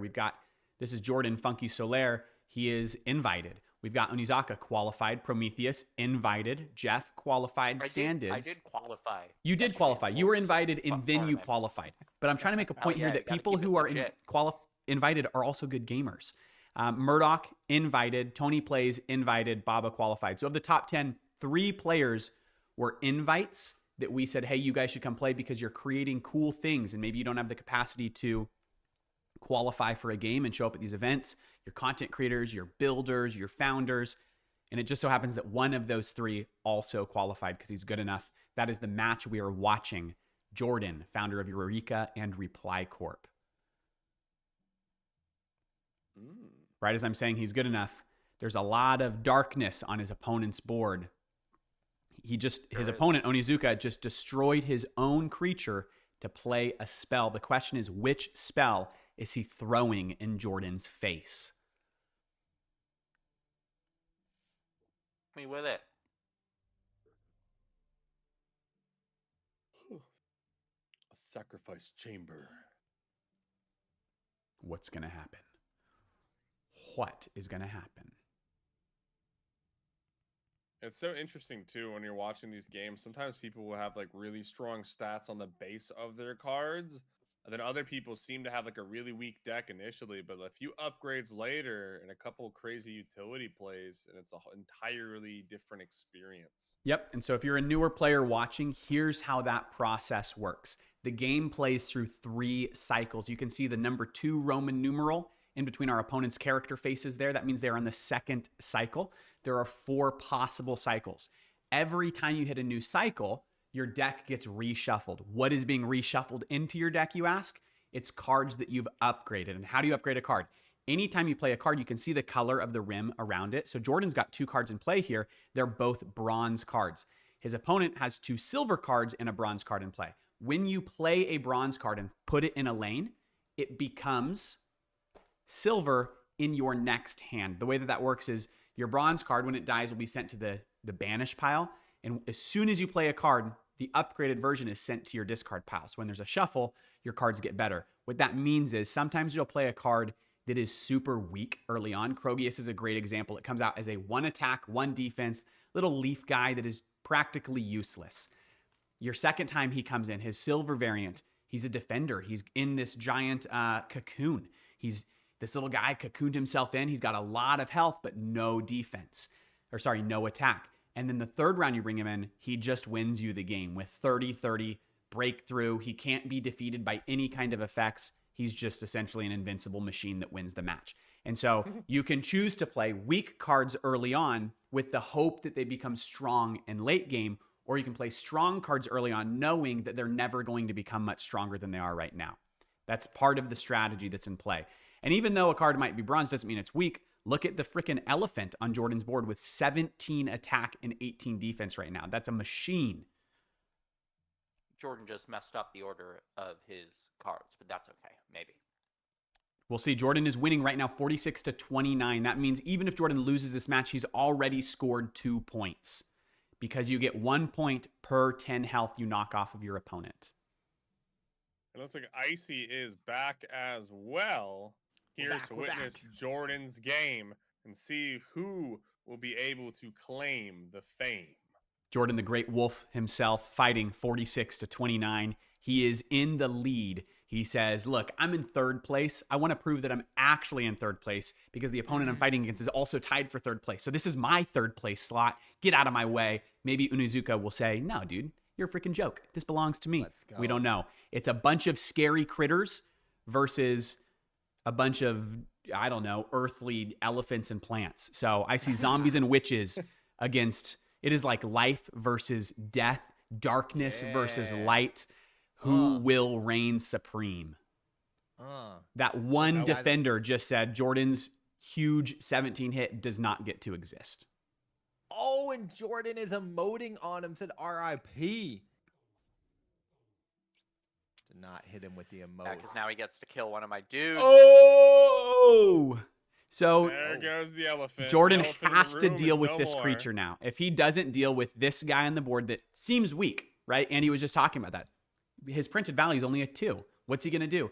But anytime he deals damage to his opponent, Jordan, he gets to destroy one of Jordan's bronze or silver creatures. And so, man, Jordan's 17 attack, 14 health creature just got wiped from the board like it was never there in the first place. That what we call a Thanos snap. I'm going to take a bite of my pretzel. Snap. Yeah, 50% of your board was wiped. You only had 2 guys, so, you know, Thanos. Damn. That's rough, Damn. dude, when the enemy addresses the elephant in the room and then kicks him out of the room. Man, I gotta say, Matt, you guys, your game knowledge is impeccable, and it's really, really fun because I've been such a fan of SolForge Fusion for a long time, and it's fun to see it on a stage like this with the in-depth commentary and seeing higher level gameplay. I feel like this game deserves this attention, and I'm really happy that you guys are giving it to it. You know, obviously we're big fans of Parallel, and they do such a great job in this space with their championship series. But man, like SolForge is right up there with the intricate gameplay, and we need more of this in the space because it's awesome watching high level players go against each other and seeing all the nuances and the mechanics. Yeah, man, it makes it more interesting. I think a lot of times, and this is not a straight up dig, I guess it is, to Web3 gamers, but a lot of the times it feels like a lot of people playing in this space are pretty casual players, no matter what game they're touching. And so you're only going to see like the bare bones level of what a game has to offer. When you find players that just think about things a little bit differently, they're the type of people that become the top of a meta with whatever game they touch, and you let them participate, they're going to find the most little interesting, cool ways that they can manipulate the game to their advantage. I just love watching competitive stuff. I don't care what it is. I don't care if it's a shooter or a TCG. I just want to watch the best of the best compete. That's why this is so fun. And it's unpredictable. I'd say out of all the TCGs I have played, this is one of the most unpredictable ones, especially in an open when you're all opening up fresh packs right off the Sealed rip. format. You don't really know who's going to have the advantage. And then also, like we've seen, like here, the winner swaps all throughout the match, or you could be losing the entire time and then win right at the end because you finally get a card to level 3. And I feel like a lot of games and other TCGs, it's very like either one-sided or the other. Very little back and forth. Where this, like, you literally just don't see one card, and then it completely changes the outcome of the entire game, despite losing the whole time. So Jordan just spiced that up. You saw his little switcheroo. He switched the 2 characters there, forcing that opponent that was killing all of his units off of the board. But in doing so, he had to block someone that was hitting just a little bit weaker, and he had to tank 8 damage from the other guy on the end, that portal shade. So that's what we're dealing with here, is that the game just swung. If you remember, it was 46-29 in Jordan's favor. It is now 33 to 29. That gap is closing quickly. Yeah, we are in it right now. What's going to happen? Look, I'm biased, obviously. I think I sent Jordan an invite. He's one of my favorite people in the space. I would love to see him conquer this, but this is fun, man. Watching someone who, like you said early on, I see someone that really fought to get here. Onizuka did not receive just an invite because he's a content creator. He showed up to multiple events to earn his way into this competition. So he's freaking hungry. And you can see it in his gameplay. Did Jordan just use his SolForge power right there to add some health to those two characters? Yep, exactly. So he buffed his characters, made them to the point now where they should, as long as they're not deleted, they're going to survive. A lot of this game is not just about dealing quick damage. It's about getting board control. So there's 5 separate lanes. If you can ensure that you keep creatures in those lanes, your opponent can't deal damage to you. And Jordan's problem there was that his creatures did not have enough health to survive. He just buffed both of them. So after this round, he's going to kill both of those creatures in the opposing lanes, and his creatures will stay there, which means his opponent only gets 2 plays next time, and Jordan's going to have a card advantage. He also was able to play a card there to delete one of the enemy's cards and then buff his own plus 8. So now they got way more attack. Oh. Man, this guy, Onizuka, pulling some crazy destroy your opponent's cards He's got creatures a good deck here. He's not dealing a lot of straight up damage, but he's got these cool cards that just let him kill Jordan's units immediately. No attack, just delete your units. So he's got 2 on the board that have the potential to delete some of Jordan's units. The question is it going to happen? Boom, it's happening. He just traded 1. Dang. So that creature, although it's only a 3/8 on Jordan's opponent's board over there in the Forsaken Mausoleum, it allowed him to say, hey, I'm going to kill my weakest creature, you kill your weakest creature, which removed board control from Jordan. What we were just saying was Jordan needs board control. It actually flipped. Onizuka has board control now with 2 to Jordan's 1. And the other downside here that we're not seeing is both creatures that Onizuka has on the board get to destroy Jordan's unit just by dealing damage. One of them, the Palladium there, that chick, she can just delete herself or the weakest creature on the board of hers and kill Jordan's. Oh my gosh. And the other one gets to kill creatures. This was a tied game, or a leading game. It was tied next, and Onizuka has taken the lead 33-30 against Jordan now. And Onizuka still has his SolForge power, so that he hasn't used. He's sitting comfortable right now. Sitting comfortable. He's winning, and he has a loaded gun. I'm sitting sweaty. I believe in Jordan. Anything can happen in the SolForge. Still plenty of gameplay left. It ain't over till it's over, baby. And what's interesting, too, the other thing that we're noticing, in the current format, you're getting points for damage dealt. So at this point, if Jordan deals 3 more damage, he scores another point because he dealt another 10. And with how close they are, it doesn't necessarily matter who wins. If they get both down to 0 HP, it's over. They both scored 5 points. Even if Jordan loses the match, they've basically scored the same amount of points right now. Oh, Jesus. Maybe I spoke too soon. Ooh, do it. Do it, Onizuka. Click the button. Destroy one of your creatures to make spells free this turn. Will he do it? He didn't do it. Undid it. Oh, he just wants to be in a different lane. Interesting. That's why.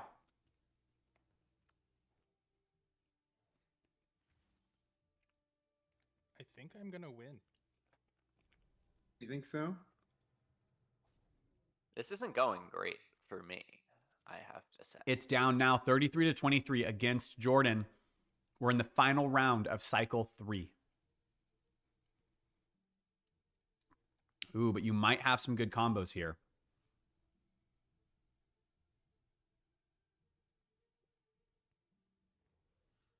Yep. So that creature Jordan just played says when an Exalt is played, that's all of these little things that are filling the lanes. You can see his opponent has 2 Forsaken Mausoleums, a Sacrifice Chamber. Jordan has a Guardian's Wall. When an Exalt is played, that creature is going to get buffed. If it gets buffed enough, he's going to get Breakthrough, which allows him to punch through his opponent's character all the way onto the main health. And his opponent is playing a lot of Exalts. So if he throws another one down, I sure hope my opponent isn't stream sniping me over here either. We're on honor system for that one. Is he in the chat? This is we're He's playing in the this. chat. He is on the stage. Hopefully he is not watching. No, he's not on the stage, I don't think. No, but he is in the audience. Jordan might be willingly putting himself on the back foot for the sake of content. Worth it. What a champion. This fan is tricky, man. Do you wanna flex on him, or do you wanna risk that Bye. opportunity? And Get now bigger. Mystic Yeah, Megatha okay, gets Jordan. buffed. I'm Solid down moves though. I there. gotta come back. Yeah. Massive turn of events. Nosy just lost against Luke Brass. Wow.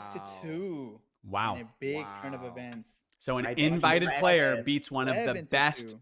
That is one of the best qualified players was Null Seed. Lost to an invited player. We are currently smashing the narrative that creators don't play games. Luke Brass representing Legacy GG. Founder of Nice. Legacy GG. Yep. Representing 7 massive points on the board. Round 2 is going to change up everything for this top 8. Elsie, the founder, Luca Braz, the founder, says he won OLA's tournament and got second in Fury's one. So he didn't necessarily qualify for this one, but 2 recent tournaments he did dominate in. He's loving the game, he says. Nice. Very good. He actually won his own, or was the first qualifier of Legacy's event. So Yikes.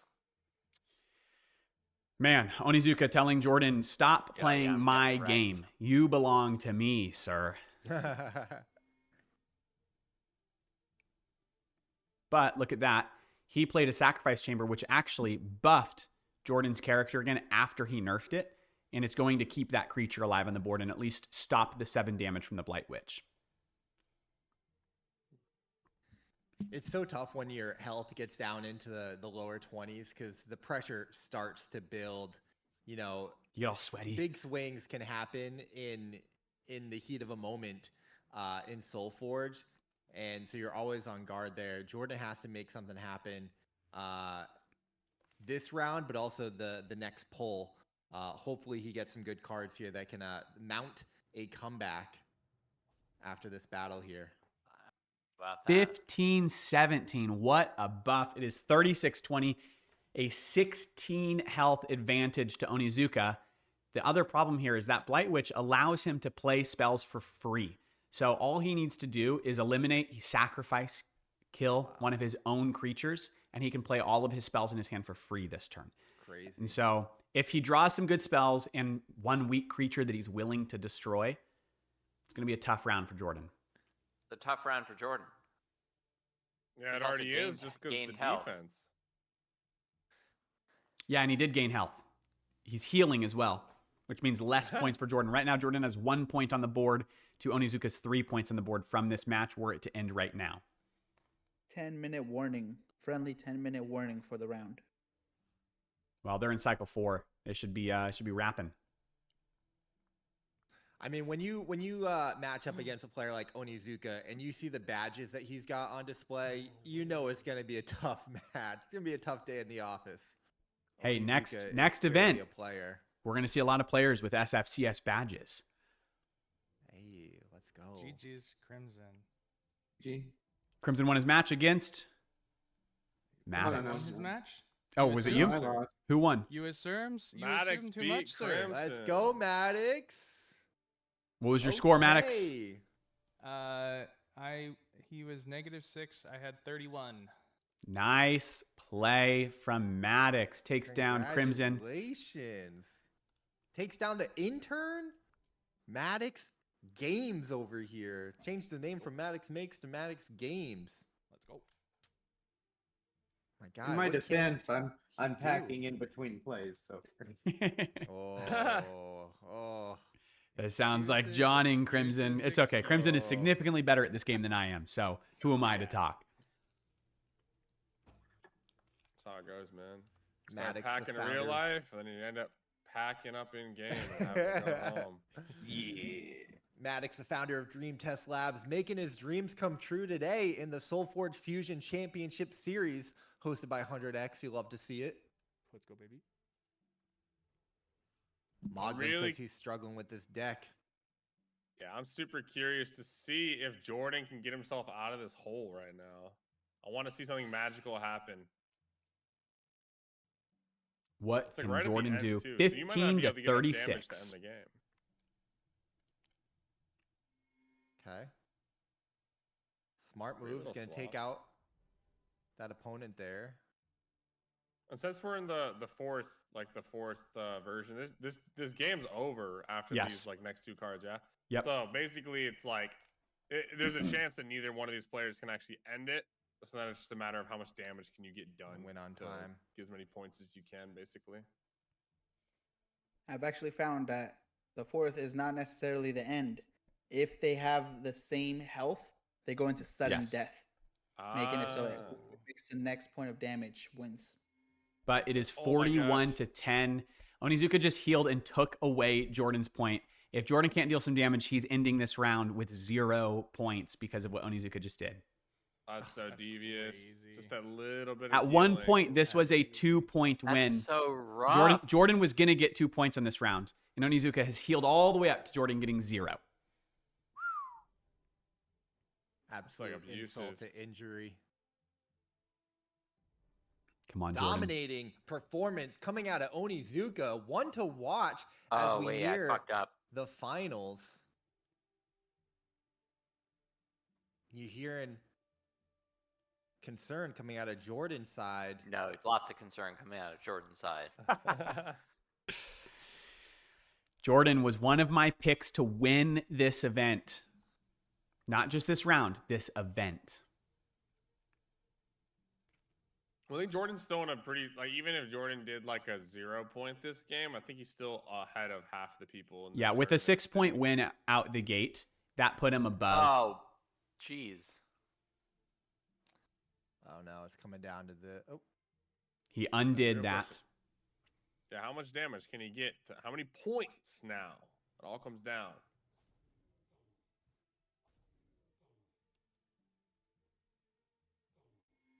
You have 5 damage to the enemy player to heal up. Unbelievable. That's so crazy, bro. We're seeing some actual bullying happening right now from Onizuka, who went from, what was he at before? He was at 29 up to 46. Is that what happened here? Yeah, this it was at isn't- this isn't 29. good. mhm. This is a That's nuts crazy. play. Just slowly and surely. Can Jordan deal? If Jordan can find a way to deal 6 damage, he can come back and at Jordan least can't walk away with a deal point. Jordan can't deal any damage. Jordan, I Lock in, feel lock your in, pain right now. focus. You were winning this match pretty solidly at the start. And this is what we were talking Yeah. about early on, that oftentimes you can play cards that feel really strong in the beginning, but if your opponent plays the opposite strategy and plays weaker cards in the beginning and comes out swinging with their upgrades late game, which is exactly what happened here, it could swing the entire tide of the game. And it went from a Yeah, he's got a great deck. 39 to 29 match to right now 46 to 0. GG's. GG's, Jordan. 46 to 0. I shouldn't have streamed. But that may be true. I hope that Onizuka has the integrity to not be watching Jordan's hand, No, I'm sure he's. but Jordan was on stage. GG's Onizuka. What a play. 46 to 0. Came back with a crazy heal play and gained almost double his health at one point. Yeah, it's rough at the end there. He even plays this spell to remove the lowest health creature, and since Jordan only had 1 creature, it just got deleted. Update those scores. 0 for Insult to Jordan on that. injury. 5 for Onizuka. What is this man's Twitter? We need to be following Onizuka. My goodness. Yeah, what is it? That was quite the That was play cracked. there. Let me go Oh, look where this is Onizuka something qualified you from. gotta I'm follow curious now. which crew he qualified from. Let's see. And I will be right back. 1 second. Yeah, as you're jumping down, Andy, I got to get going. Gentlemen, I got to move on with the rest of my workday, but this has been such a pleasure. I'll try and tap back in towards the later stages of the series. But Matthew Walker, Caesar Martinez, 100X Club, SolForge Fusion, thank you all for having me. It has been such a pleasure, such a joy.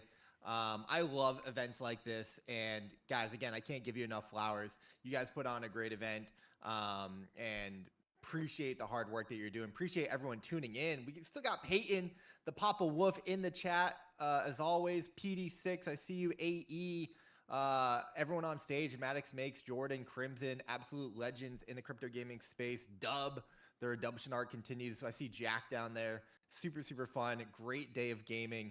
Not the last that we're going to have. So definitely looking forward to future events. And good luck to everyone still in the hunt for the SolForge Fusion Championship Series. Icy, thanks so much for joining us. You're the GOAT. Thank you, One of Icy. my favorites in the whole space. Love you, We bro. will see you next time, Thanks, baby. legend.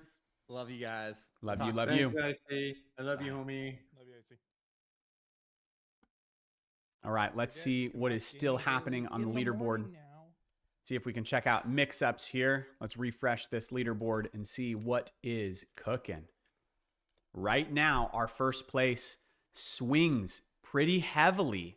We saw Invictus move up to first with Luke Braz, and second, Onizuka, who just won that match against Jordan, in third. Tony plays in fourth, Alan in fifth, Abo Adam, that is 100x Baba, if you ever see him hanging in the server, in sixth, the Joker in seventh, Javier in eighth, Antave in ninth, content creator right here, GM in 10th, and then we've got, man, where are some of our favorites?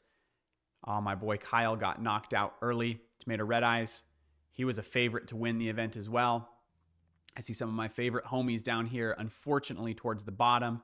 It happens, but it ain't over till it's over. If they get one big swingy game, like some of these guys just scored, like let's see an example here. Invictus was not on the top of the leaderboard in that match. What did he score that put him on the leaderboard here? He scored a 7-point game. If you can pull something crazy like that, you can go from the bottom 5 all the way up to the top 10. It is not over till it's over. What games do we still have playing? That's the real question now. I want to see if we can watch any of these that are still live. Did all the scores get updated? What's up, Ted? Founder of Olympus Prime, multiple Olympus members doing very well in the tournament. Let's go see what's cooking in some of these other matches. Oh my goodness. You see, I want to see some of these screenshots. How do you always get good synergy decks? I get bad ones. That's from TCG Jeff. Yeah, so that's one of the pieces that we're seeing here. You are opening 4 half decks and combining them. One of two things could happen. Maybe you pull a deck that you think, oh my gosh, this one card, something like Krogius or Verlana, is so good that I'm just going to run this no matter what. Synergy doesn't even matter because I got such an OP card. Or you go the route of, I don't necessarily need one game-winning card. I just need cards that work really well together. You know, maybe this card says, when one of my creatures dies, and this card in a different deck says, eliminate your own creature, and you've got some synergy happening there. And so it looks like Jeff is playing the synergy route, and he just won his last match 36 to -42. An insane match. That is a hefty hit. Very hard to learn cards inside match, says Onizuka. Well, good game, Onizuka, 46-0. That was another good synergy matchup.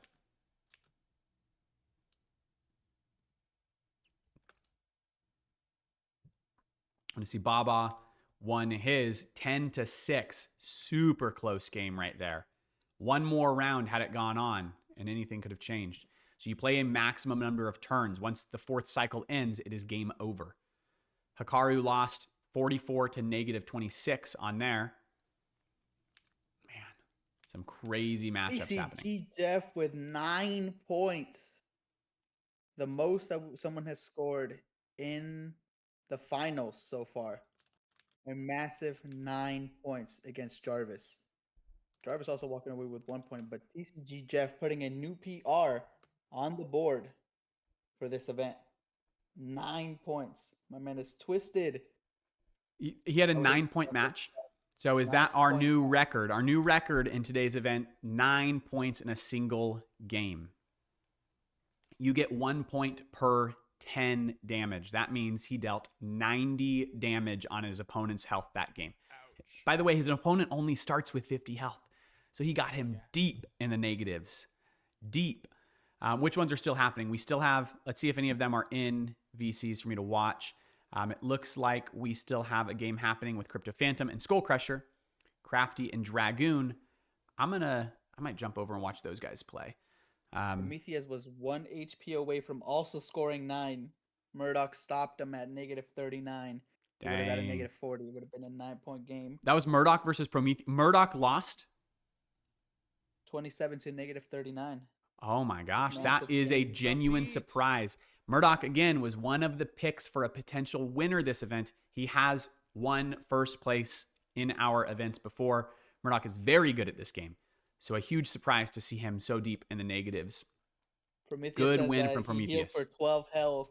It would have been 9, or it would have been 10 points if he hadn't healed for 12 health. Prometheus, I mean, you still got one more round to try to go ahead and beat the 9 points. It ain't over till it's over. All right, I'm going to jump over for a minute to Crafty and Dragoon's match in Game Night 5 and stream that and see if we see some interesting gameplay over there. Boys, how is it going over here? Are either of you streaming your perspective? No, we're not streaming, but man, it's just a grind. We're It's a slugfest. I'll stream for you. All right. Don't Six- cheat, Crafty. Just don't look at it. But I'm going to put I this don't on the even stream. care. This, like, we're in a match. Like, we're both above 50 HP right now. Oh my gosh. It is 60 to 55. Dragoon. Like, no joke.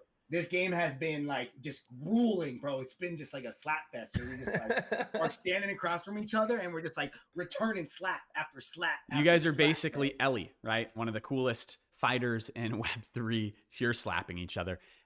basically 60 Dragoon, 55 for Crafty. This is Gaming Daily versus 100X going down, basically. Yep.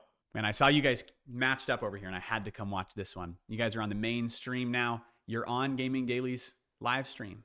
You're on 100X's live stream. You're on SolForge Fusion's live stream. So it makes sense that we get to watch Gaming Daily compete. Who's going to win? This is the third cycle for anyone that's watching. That means they only have 4 more turns to play this out before it's game over. Jeez, that's crazy. We got chaos on the board. We just saw someone break the record, guys, for a 9-point game. He got his opponent, TCG Jeff, got his opponent to -46. Oh my god. I've never seen that happen before. So That's insane amazing. play. Some of the favorites to win today are getting knocked out. So it's anyone's game at this point. You guys aren't out. I want to see someone win here. Well, I got 0 points in the first game, so if I get 0 points this game, I'm cooked. You're still getting rewards, Dragoon. That's what we're here for. You're going to have a badge that says SFCS October qualified. It's going to look real good. You can see it on Crafty. Crafty's got 3 badges. Dragoon has 0 right now. Next time Dragoon plays, he will have a badge. I don't know why none of my badges are showing. I cleared both campaigns up to 10. Dang.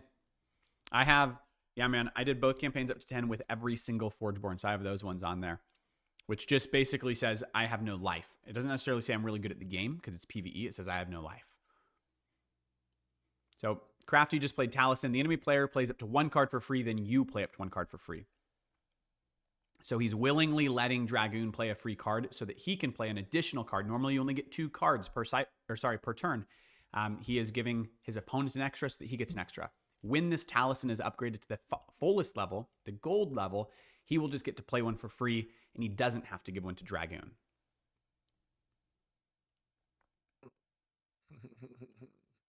What's going to happen?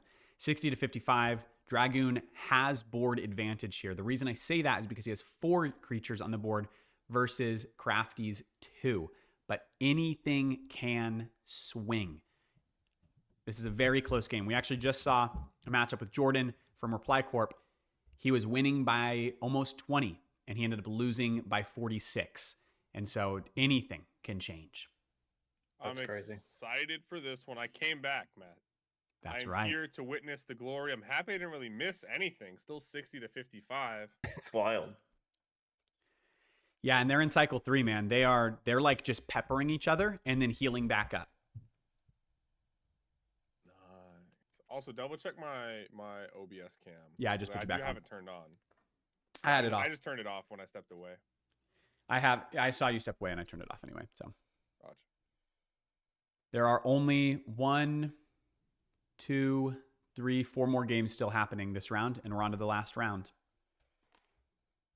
Yeah, it's going by pretty quick. Like the matches, like when you're in them, like it feels slow and you're like stressing out a little bit. And then in the grand scheme, like it just depends. Sometimes you'll win a game in like 10 minutes. Other times you're going all the way to the end. Yeah, dude. Speaking of badges, one of the badges I have is win a game against I think it's against a random opponent, but it's against a real opponent in 6 minutes or less or 7 minutes or less. And our time limit today is 30 minutes per match. So you can beat someone in 7 minutes. It's a pretty quick win. That creature that Crafty just played is pretty sweet. The Swamp Moss Lurker. Generally, that one gets to come in for free if your health is high enough. We'll see what goes on here, though, with Crafty being at 55 HP. I keep almost reading out Dragoon's cards, and I have to remind myself to wait until it's on the board. A 14-14 has entered play for Crafty. He's got multiple big hitters on the board. Dragoon has to block both a 6, 14, and a 14-2. And he buffed that guy to 15 to make sure that creepy little witch gets off the board. And then he gets to upgrade a card in his hand. He's not playing it right away, but he gets to upgrade the card in his hand. He's looking right now at his, if you right click that, that's how you look at those, Dragoon. He's got abilities that are usable. If you played a spell this turn, play a zombie minion for free. So because he played that spell, now he does have someone in every lane. Play a zombie brute minion for free. Freaking A. Ooh. He's upgrading across the board. Crafty, how are you feeling right now? Are you sweating a little bit, or are you feeling comfortable? Feeling comfortable. I'm still comfortable. That was like the most calm. Crafty's got something in his hand. He's ready. He doesn't care. He's got something he's not showing. Not all of his cards are on the table yet. 3 cards left in hand. Crafty's last play of the cycle. What's going to happen? Right now, unless something changes, this looks like it's going to be a no damage round because they're full killing each other's creatures. Yeah, and you got to think to yourself, like, do you want to risk it and just try to do as much damage so you both get points? Or are you guys going to try to duke it out so no one gets anything? It really depends on how you played in the previous. I don't know the point standings right now, Matthew. Do we have them for how many points Dragoon has and how many Crafty has? Yep, right I will now? go look right now. Dragoon and Crafty are both I have 0. in 0 points. They are Oh my tied for goodness, 38th and 39th. Wow. Which one is he? So you guys both are at 0. and So right we're now you're- watching the bottom scrape their way to the top. The question is, can someone pull it off? And it might that's just be, wild. it's not because they're bad players or something. It's because part of the format is heavy damage. And these guys are playing healing, long-term, win by forcing your opponent to just lose by a couple of damage. Yeah. Dragoon's going to win if they reach endgame just by having more health, even though they're both above starting health. And the format is rewarding people who are punching really hard, and neither of the decks 100%. they're using are doing that. Or if they're doing that, they're just countering each other perfectly. Yeah, and that's what I was saying. Like in the early game of the tournament, it's like you kind of sometimes you don't want the deck that's going to make you win the most. Maybe you want the one that's going to get you the most damage the fastest, so you're constantly getting points. And then like when you get to the very, very end, maybe you switch up your deck. But that takes some serious in-depth deck knowledge to be that confident to like actually play and take a risk so big. The question is, what does Dragoon throw down? What does your 1/1 do that's on the board, Dragoon? Got it. It's just forcing him to destroy one of his own creatures. Yeah, it's so nasty. So even though that's only a 1/1, he's keeping that and not replacing it. He just replaced a different creature instead, even though The written stats make it look weaker because when it dies, it kills a different creature. 8-bit Crafty replacing the heavy hitting buffed zombie that was on the board with a 2/2 Wisp minion. That is, for reference, the weakest minion in the game. Freaking A. So Dragoon throws in a Stegosaurus that heals both of them. It healed his opponent and him the same amount. That's 63 and 60. So check this out. Oh, man. Crafty has to kill one of his own creatures now because Dragoon's 1/1 Crypt Haunter, whatever that creature was, died.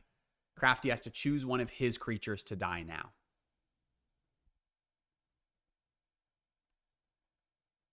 Dragoon has the Stegodon Alpha buff, which gets to buff one of his creatures for 5/5. Yeah, it's brutal. Like sometimes like really good players are just not going to be getting points because they just will not concede. You know what I mean? And just, just have great defense. No. Play to the very end. You like that, Crafty? No. I had one choice. So what happened there was the creature that Dragoon lost, the 1/1, said when this is destroyed, your opponent destroys one of their creatures with decreased health. Crafty's dinosaur that was on the board had increased health, not decreased health. And so Crafty had to kill his strongest creature on the board. His 18 attack creature that theoretically was going to win him the game right now. So great move by Dragoon not replacing that card. And he's been able to keep creeping up to 68 HP. This is so absurd. I've not seen a match where both players have 60 or higher HP. It's a very ridiculous thing to see. We need to see some damage dealt, or somehow it's still going to be a 0-point game because they dealt no damage at the end of the match.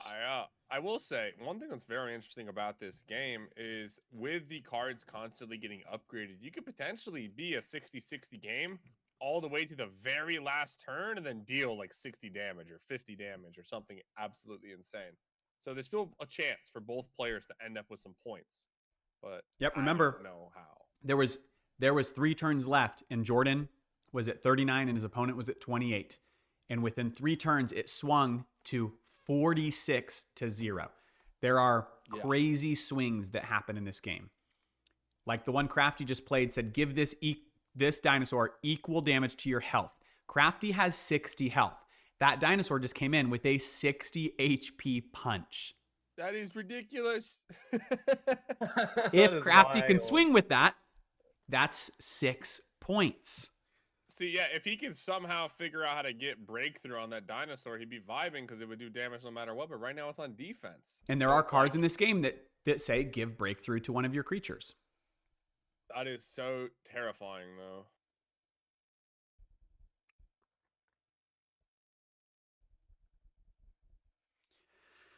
Man, what a match. This is ridiculous. I've never seen a 60 health dinosaur like played. That's so interesting. There is an Arborus. It is a dragon that exists out there, and Utera. It's a green card. I would say it's definitely a chase card. If you're above 50 HP when it comes in, each round, if you're above 50 health, it gets buffed and gains breakthrough. And its final level, its gold level, is it gets like 120 attack, 120 health, and breakthrough if you're above 50 HP. And so that is one of the craziest healing cards. It just wins you the game.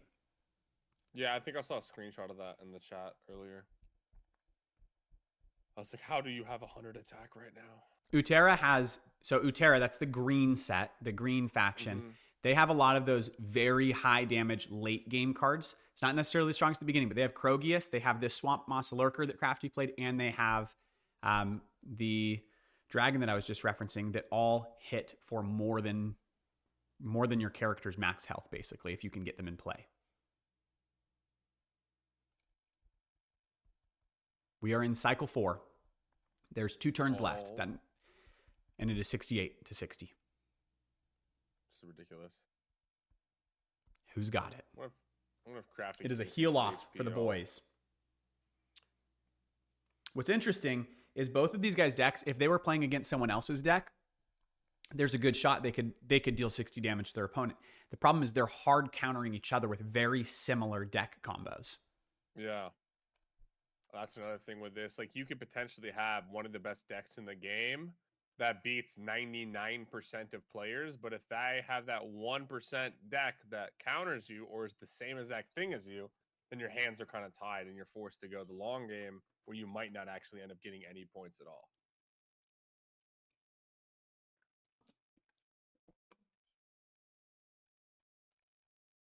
$68-60. Here the battle is. Again, no damage dealt this round. But here's where the swing takes place. Dragoon now has to block a 60, a 9, and a 6. And unfortunately, Dragoon's good card that's on the board is a defender, so it's never going to deal damage to his opponent. Dragoon has to find a way to deal damage.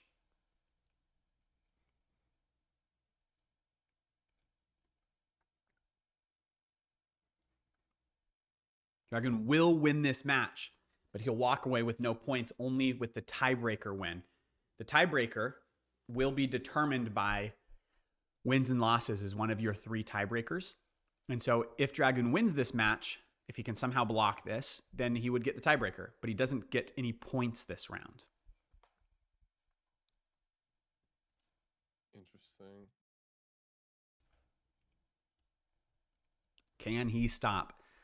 What is that? 60, 75, 83 damage is on the board about to be punched at him. When you jumped into this match, Andy Slaps, you said, it's interesting because sometimes you could have a game that goes on like this that is everyone above max health, and right at the end of the game, someone does 60 damage to you. If Dragoon doesn't find a way to stop this, Crafty's going to deal over 60 damage. Yeah, it's ridiculous how that kind of works out. There's so, like, you can't really predict it. I mean, 1 second you're full health, the next you're dead. That's why the scaling's crazy. I mean, he's got 3 gold cards on the board right now. And you see right there, he just blocked 2 of the attacks with 1 single play. But now he's going to do that again.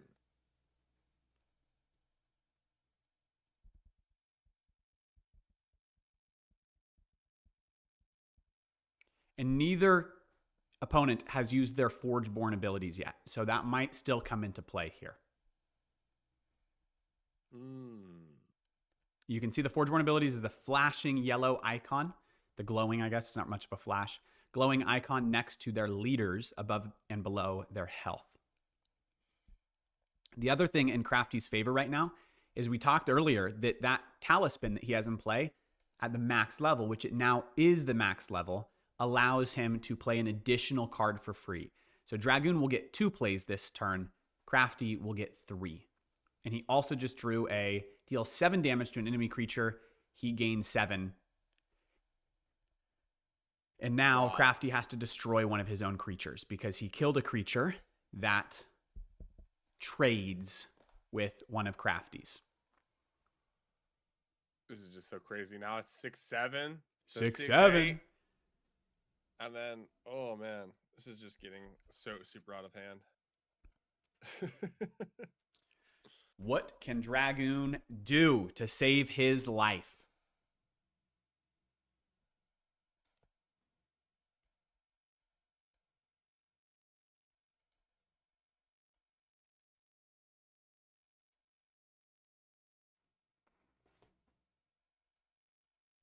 Wow. Choose 2 enemy creatures. Ooh. So Crafty That's a must wild destroy card. one of his creatures now.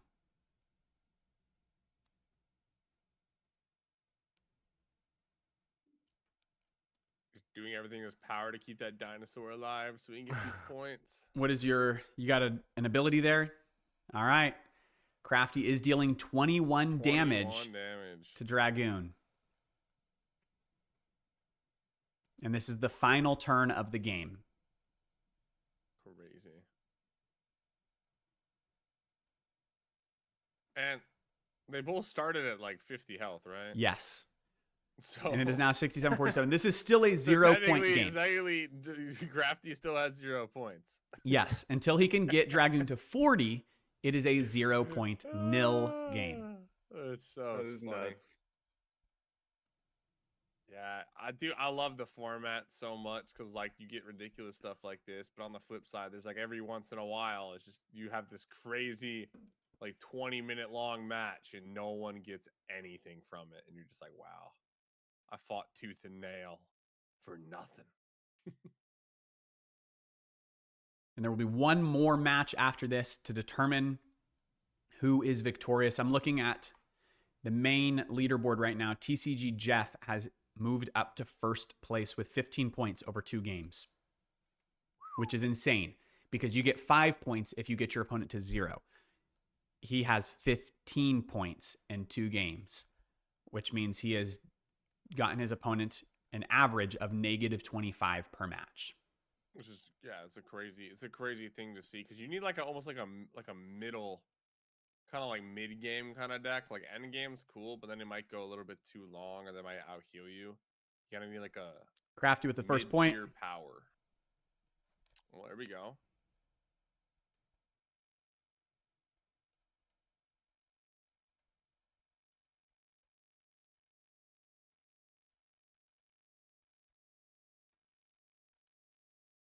This is the last matchup in play. Crafty versus Dragoon. 67-40. Dragoon says, I'm not letting you get all of these points on me, dude. It's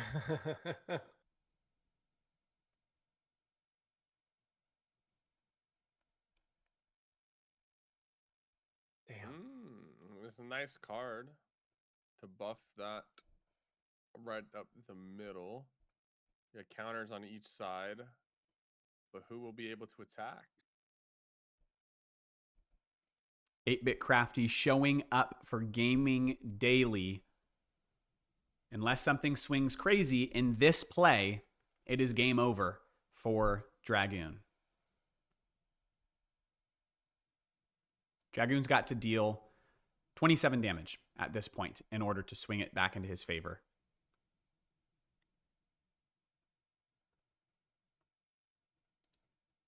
This is it. This is the last turn. Yep. Yeah, unless you could do 27 damage, and when it's a tie, then you go into sudden death. But, I mean, I don't know how you do that. Unless you had a card that could, like, swap your 27 health for 27 attack, and then literally attack for Here's the 27. battle.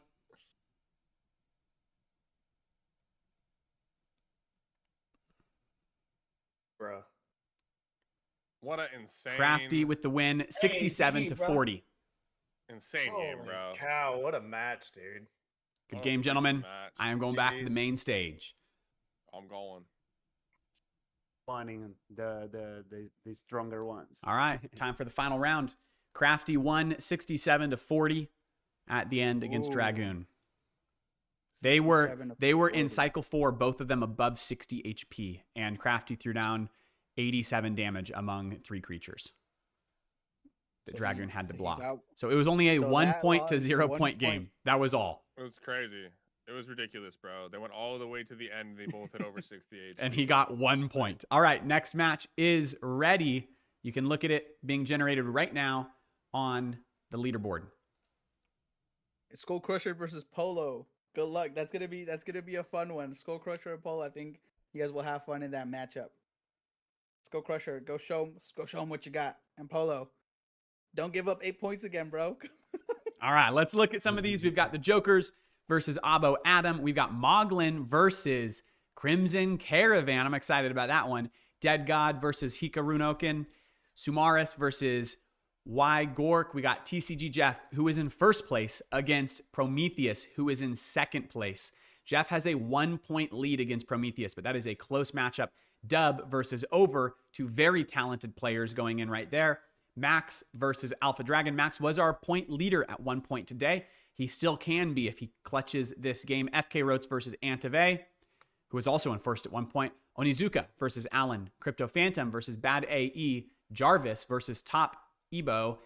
Luke Braz versus Vinny Nova. Dragoon versus Darkland. Nullseed versus 8-Bit Crafty. That was 8-Bit Crafty that just finished his match above max health. We'll see how that one goes. Tony Plays versus Invictus. That is 3rd and 6th place. Javier against Funky Solaire.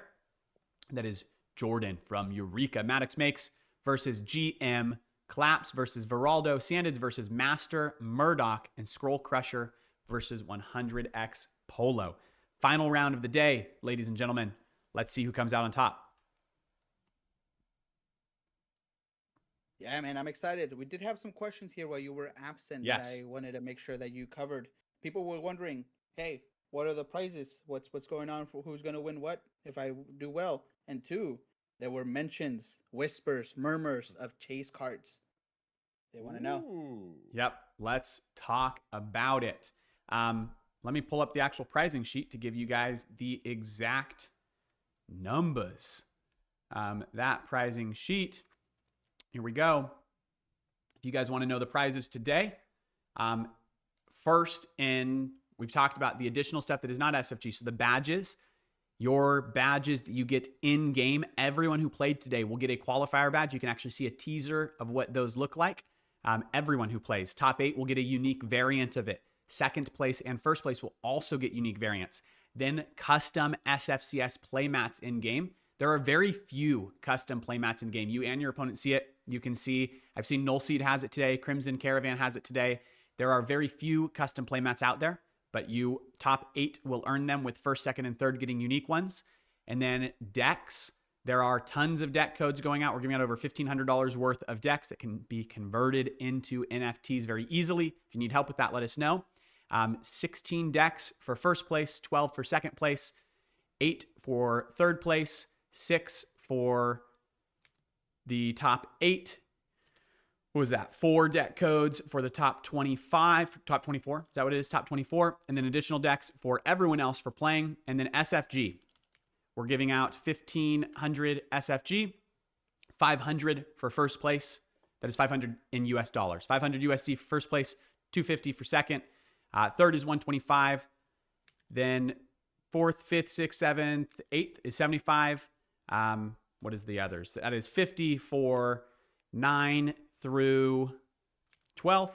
And then 13 through 16 is 25. Is that correct, Caesar? I'm looking at your numbers on there. We're giving out 1,500 in SFG. So we will tag you. Once we determine the winners, you will see your prizes. Everyone is walking away with some good stuff today. SFG is at the top of the leaderboard. Custom variants of some of the cool stuff you're winning is also at the top of the leaderboard. More decks based on how well you place. And then we talked about chase cards. If you rip those decks open in here, you are streaming when you open them. Or your deck that you've been playing with. If you've got a legendary, if you pull a legendary card, that is, you'll see the little red symbol. They're very rare. If you pull a legendary card and you want to list that deck on Magic Eden, we will buy it. We will scoop it for $100. So that is an extra $100 if you pull a legendary card today. Let's see these matches. I want to see the final games. Let's look at the leaderboard. We've got TCG Jeff in first with 15 points. Again, you get 5 points for essentially winning the game, getting your opponent from 50 to 0. So to do 15 points in 2 games is pretty nutty. We've got Prometheus with 14 points. We've got Invictus with 12, and Luke Bratz with 12 as well. We've got Onizuka with 11, Tony Plays, and Alan with 10. Obo Adam, that's Baba, with 9, Jokers with 7. And you can see, man, it gets crazy. The top 20 is anyone's game. And we've seen, what is our highest point game today? Our highest point game today is a 9. If someone all the way down here and like the bottom 20 was to win a 9-point game right now, they could very easily push themselves up into the top 10. So it is not over yet. That's wild. That's exciting.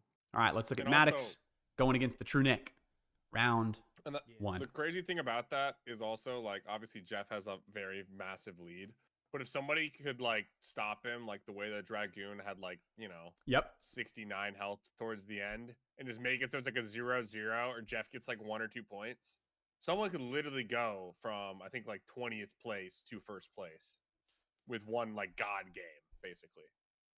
So that's something that we keep in mind. If anyone in the top has a bad game here, they'll probably be dethroned if anyone has like a half decent game. It's super interesting.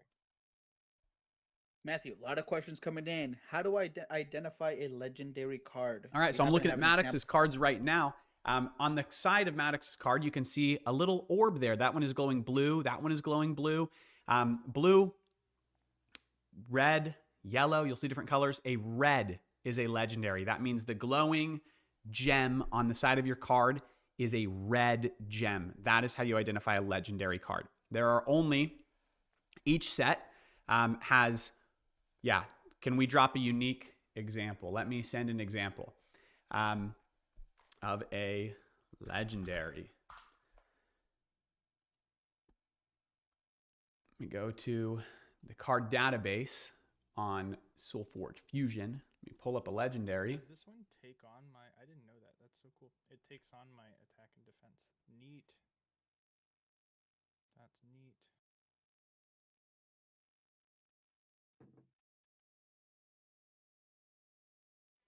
Ladies and gentlemen, here is an example of a legendary card.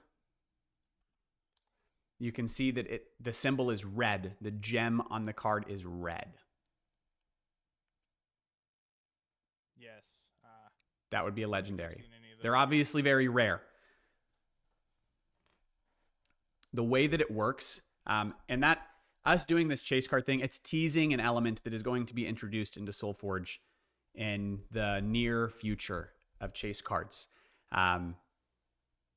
Every single deck that you pull in this game can easily be converted into an NFT.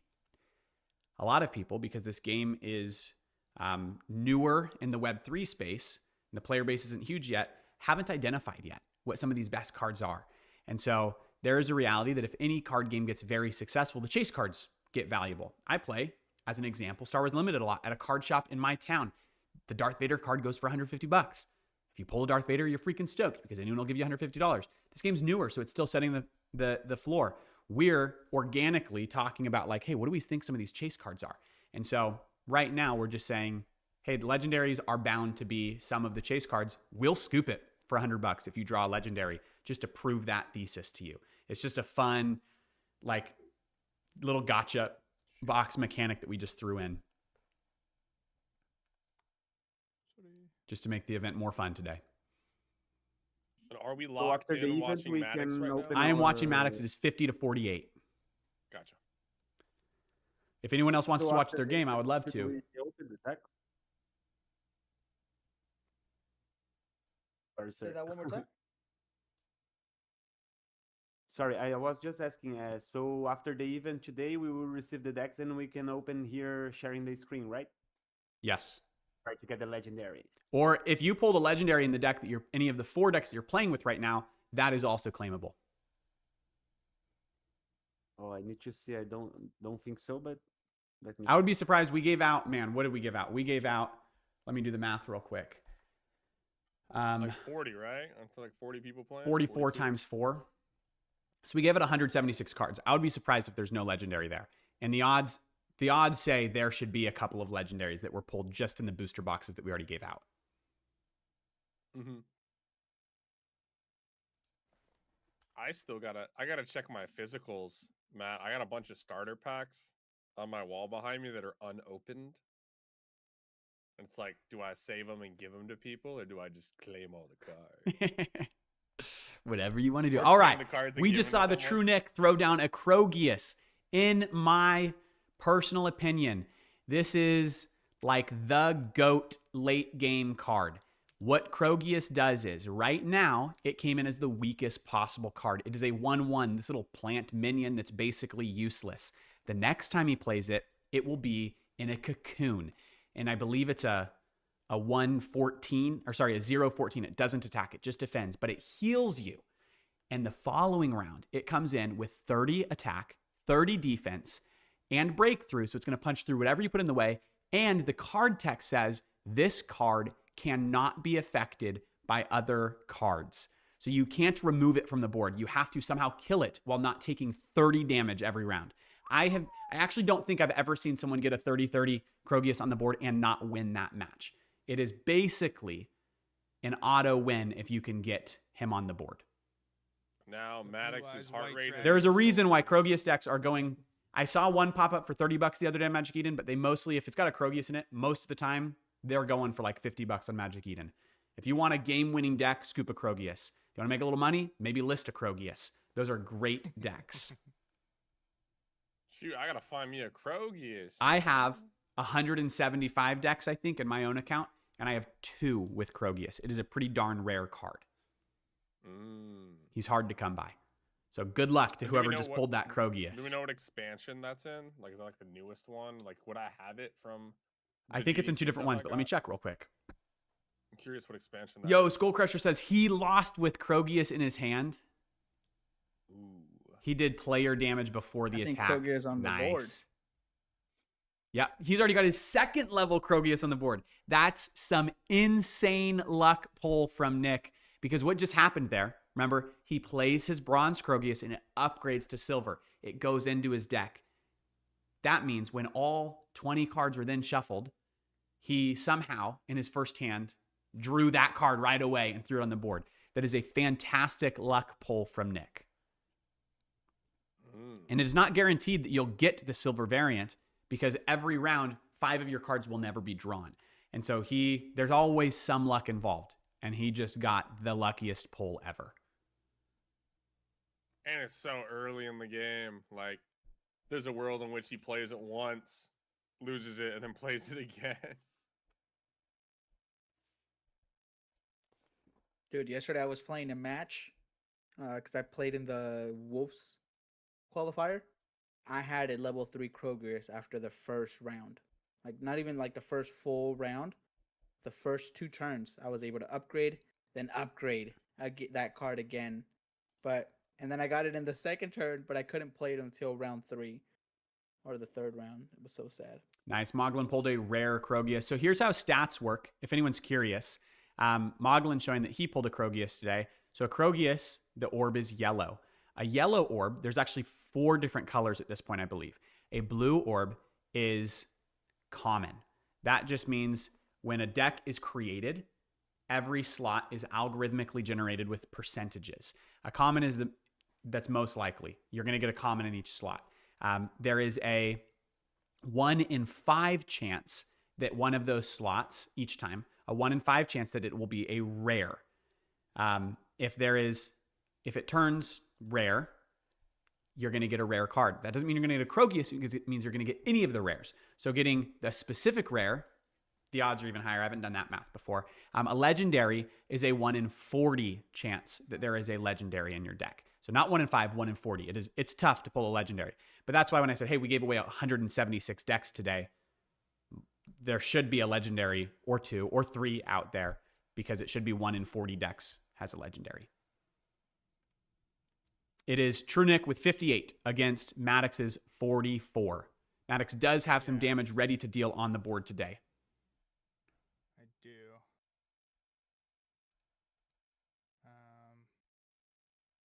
Thinking of moving this here and then playing this here.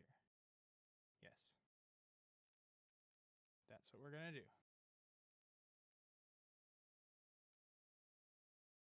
Do I get a ability every turn?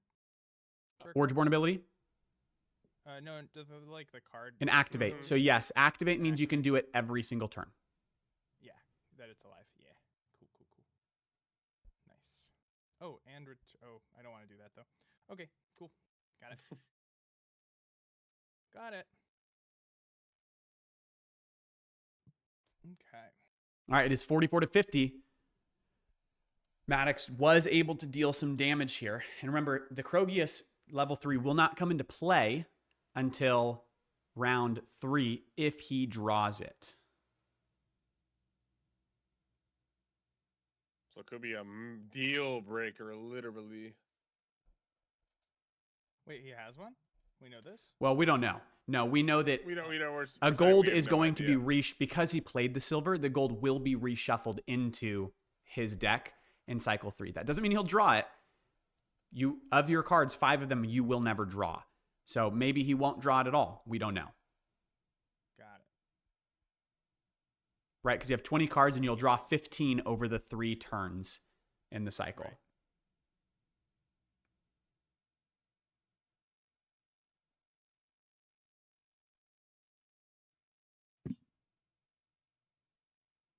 like a literal bomb waiting to happen. And you cannot determine whether it will or not. You just gotta pray that you can defend. Or end the game. That's always possible.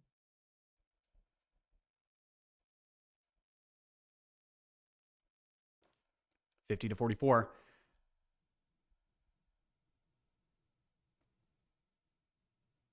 Deal 3 damage to a creature or player. Nice. Who's he going to deal 3 damage to is the question. I mean, it's between these two. So you could kill one. If you kill him, it doesn't necessarily matter because you have stealth on your creature. Oh, my guy. This round you have, but he will move forward. And otherwise you're hurting one, but you're not killing them. But if I knock this one, then I would kill through and survive. And then he can't activate another wisp next turn. So that's why I went with that one.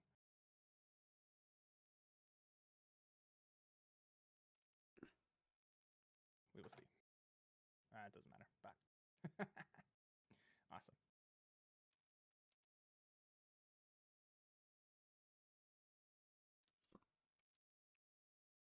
$44 to $35. Trunick is winning against Maddox. I do wonder if we got any tricks up our sleeves here.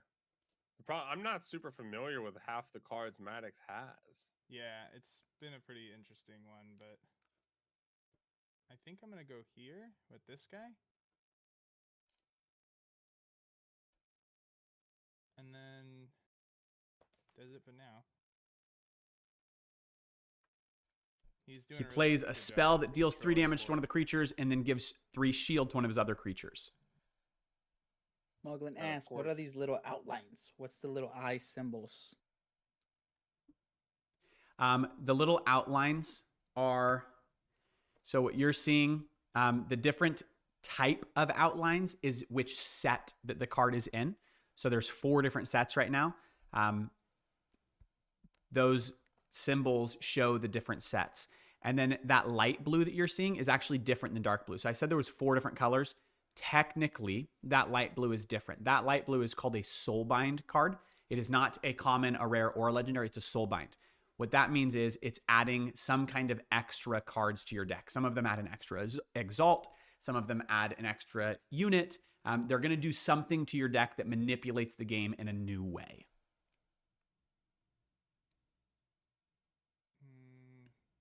And what's considered a minion? Those are beasts. That's an elemental. And speaking of that, there are definitely some cool changes coming to SolForge in November. I would keep a very close eye on this game's socials. I have an NDA signed, so I will not be leaking it. But I have heard some very interesting things that, to me, as someone who's been following this game for more than a year, the coolest things that I have seen this game do are happening in the next couple of months. There is some really spicy stuff happening that is worth paying attention to.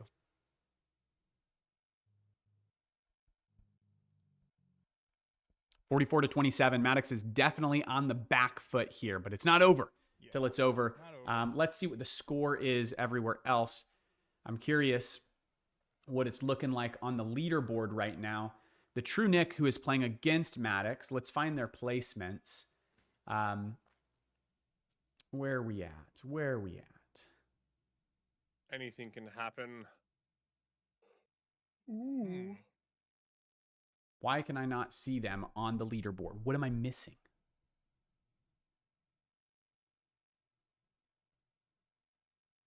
He's on his different name. Maddox is in 24th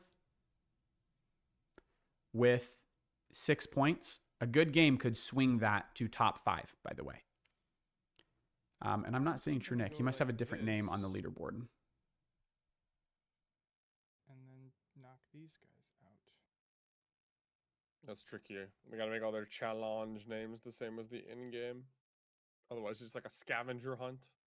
Oh, trust me. I know. Everyone has a different challenge name, Discord name, in-game name. Like, it's like they just decided to be different people on different platforms. Yeah, they should be throwing, man. Throwing you for a loop. Oh, this guy keeps healing. It sucks. It's awesome.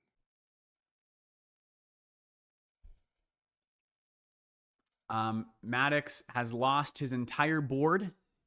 It's 48 to 27, but his one opponent is sitting with 1 HP. Trunick comes in swinging with an Oakfather minion out the gate. He's printing an 8/8 with breakthrough. Which is absolutely terrifying. Yeah.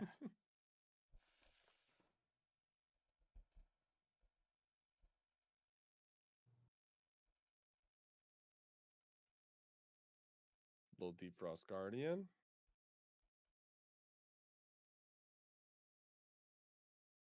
Oh, nice. Oh, There's- or I could do. Oh, it's 5 versus keeping that on the board. If I do this to this, then I knock it for 5, 11, 8. This has breakthrough, you said? Yeah. Okay. Cool. Very interesting. So opting in to weaken the minion there because the minion has a little bit more attack than the other card, hoping that Gotta it add can up get the rid of total it. damage you're gonna take. Because you're gonna take some damage, you might as well figure. Oh, of course. Yeah, no, you're just Right? trying to make the best out of a bad situation. Yeah. Oh fuck this thing. Dude, it just keeps going up and up and up. Yep. Let's see.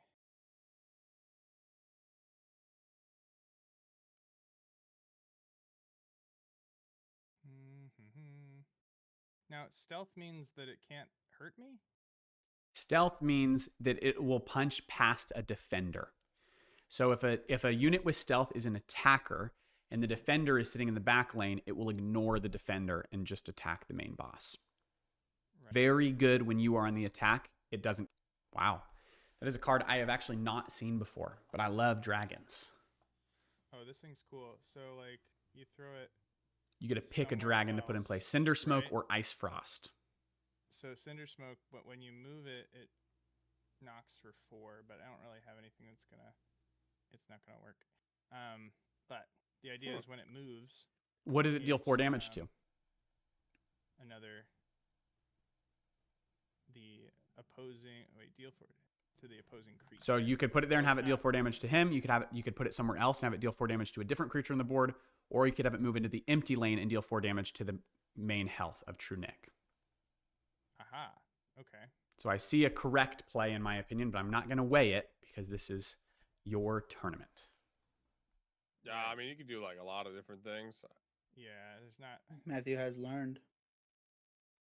I'm thinking here to this one, but it's.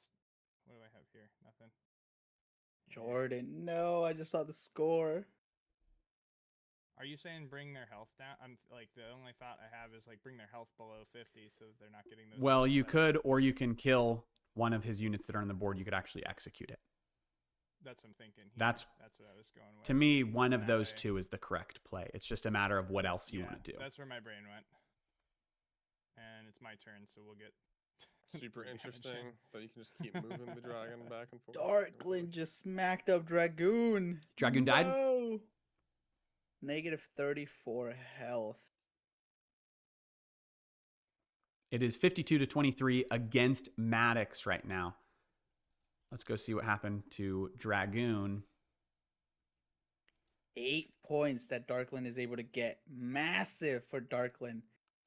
I mean, that's like some people's like 2 games in the first 2 rounds. 8 points is a massive, massive way to end the tournament. Round 3. Let's see where that 44 to 34. Insane.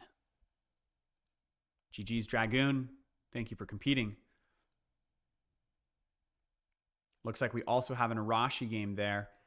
39 to -5. Jordan lost his 3rd match? No, or was that before? That's crazy. No, that's his 3rd match. Jordan was my pick to win the whole thing, Jordan or Deb. So Jordan got 2 donuts in the last 2 matches. It's unfortunate. Those donuts be adding up, man. And then what are you gonna do? You either eat the Actually, donut we or don't. you throw it out. Donut plus a donut's another donut. Yeah, it's an infinite donut. Infininuts. Oh, GM. Sneaky, sneaky. I feel bad for whoever you're going against. Who is it?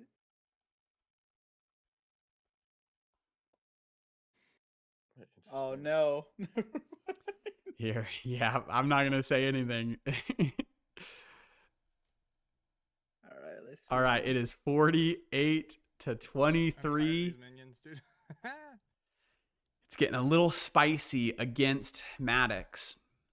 Onizuka with a win to finish it off. And only gave up 1 point. Onizuka, okay. The question Walks is away with the 5. True Nick just teasing Maddox? Is he just playing with him? I think he is. So I mean, sometimes it's not the play to end the game as fast as possible. It's to get as strong as possible and then try So to that end you the can game deal with the a- most damage. Yes, exactly. But Andy. it's a risky play. Sometimes it backfires in a major way.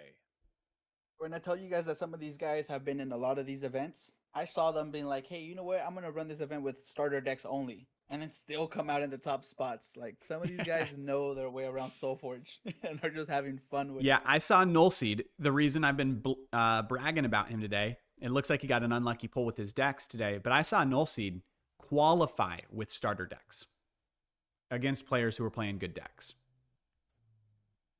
Dude. And that's what you know. It's not the cards that Krogius make has the player. entered the board 30-30 with There it is. breakthrough. Krogius cannot be affected by cards. You have to deal 30 damage to him with a creature. Uh-oh, dude. stinky. 48. See, even here, Devouring Remnant, deal 4 damage to an enemy creature. Maddox cannot pick Krogius because that was a card ability.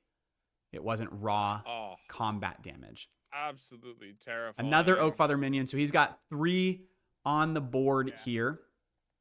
This blows. And then he replaced a Wow. creature and buffed everyone. This is maybe the most insane board lineup that I have seen all day.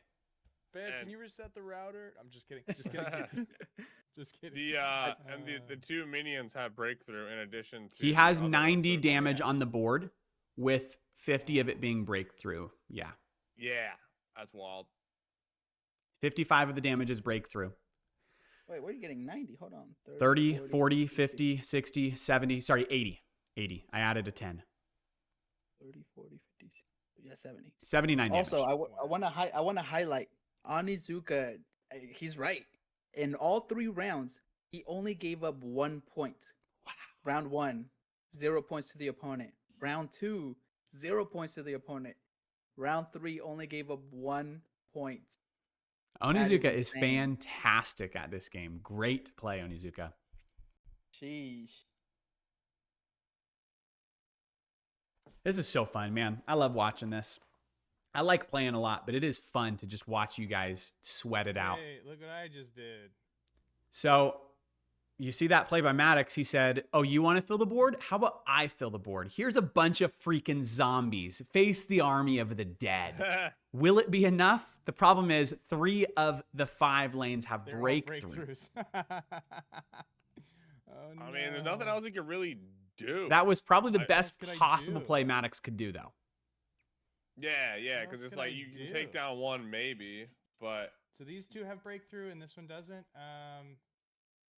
So do something like The 33 this. also has breakthrough, yeah. So then go like this, and then it at least buffs up. No, it doesn't do shit. It just does attack Adds buff. to attack. That's it. Yep. We tried. Hang on. Oh man. let's play it out. See what happens here. let's Of see how much course, damage of is about to be course. done to this man's cheeks. Very well done. Very well done. I'm curious to see what the Disgusting. math is, like if how many points he's gonna get, if he's gonna get like a half point that like doesn't get fully counted or not. Like I don't know. It's gonna be a big swacker. Skull Crusher said, hey, who generated my deck codes and why didn't you generate any synergy for me? Gold Crusher finishing up with a 6-1 point. Polo I'll putting show some you guys points a on the picture board. Of, like I have a habit of this, collecting all the really big losses. In 44 to negative 18 Yeah.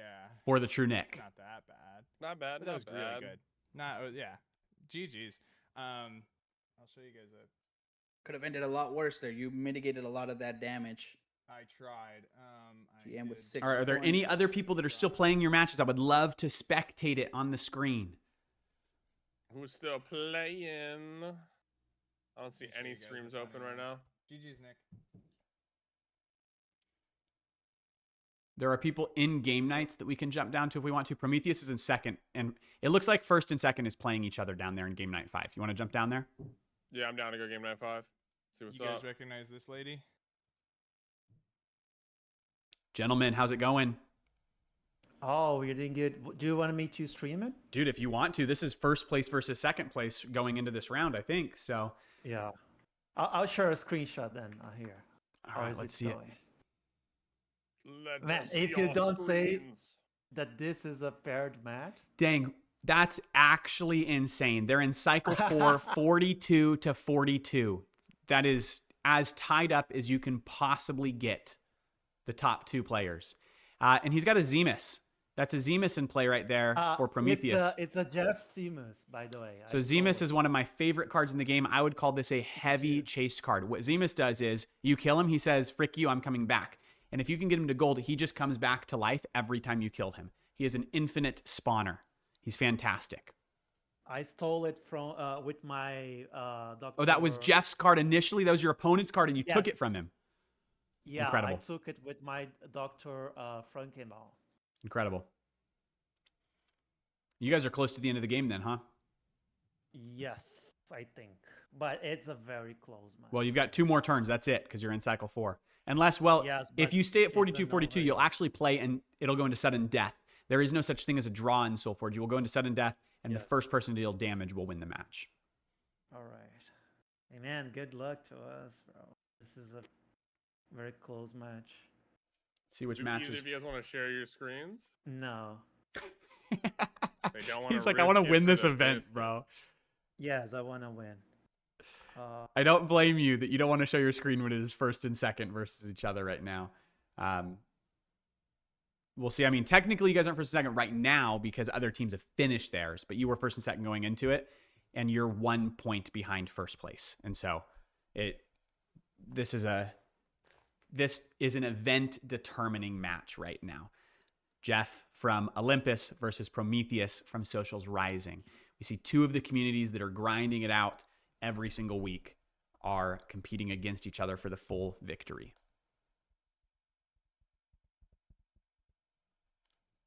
Okay. Now another turn. This is how it is going. We're getting the play-by-play with the We're getting screenshots so we don't get the leaks. It is. screenshots of what's going on. Yeah. We've got a 13. Wait, what's TCG's Jeff's health at? Your card draw blocked it. 42. So 42 to 32. 42 to 32. Jeff, who was beating Prometheus at the beginning of this by 1 single point, 15 to 14, was first place and second place, is now up by 10 health. He's got 10 on the board with this attacker, but Prometheus has 17 on the board with these 2 cards. The strategy, bro. I'm telling you. 1 turn left, and it is game over. Once you've played your final play, share your screen, and we'll watch the final punch. Yeah, it was strong deckers. It's hard. Yeah.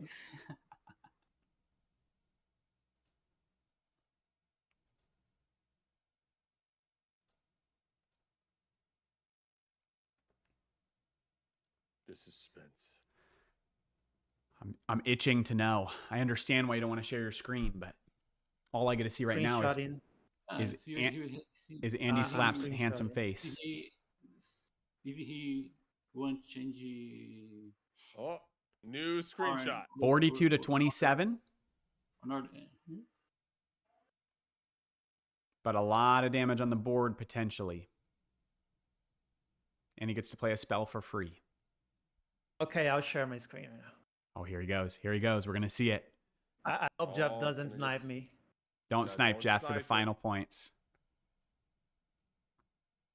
Oh damn, this is a tough match. This is how it feels to play against the best player in the world. Damn.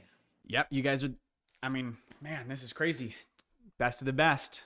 We're seeing who will become the champion, and it's a fight. I mean, Onizuka and Joker and Javier, and there's like 5 people. There's like 5 of you guys that are all within 1 or 2 points right now. So. Yeah, hard match, definitely. Already stood top 100 on Axie. And the leaderboard itself, though, is not going to... The challenge leaderboard isn't perfect because challenge inherently ranks by wins first, when the actual leaderboard is going to be points first, wins are a Points, yeah. tiebreaker. And so we'll update and post the true leaderboard at the end of this. But first place right now has 17 points. You guys are at 15 and 14 going into this.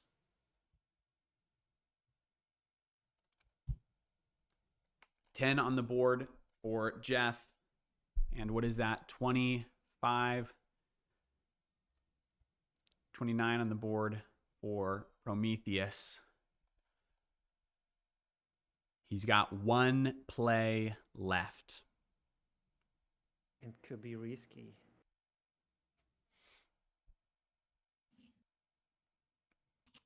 But it is what it is. And Prometheus puts a stealth creature down. What that means is that creature will hit unless an aggressive creature comes in. And then he gives his other creature stealth that has 21 damage. So Jeff's got to somehow block or destroy those creatures who, and if he doesn't have aggressive or a card to destroy them, that's going to be a heavy hit. That is a almost 30 damage hit coming in from Prometheus.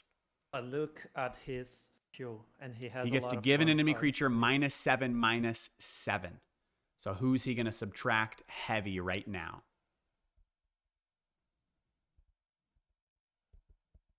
It ain't over till it's over.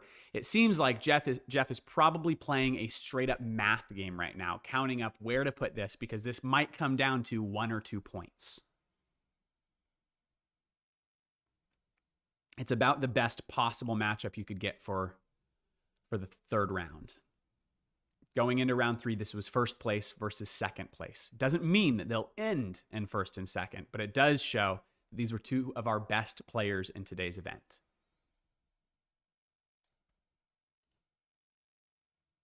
Oof, 12 damage on a unit. Damn. Deal 12 damage to one of your creatures, deal 12 damage to one enemy creature. So if he wants, he can kill it. No, he must.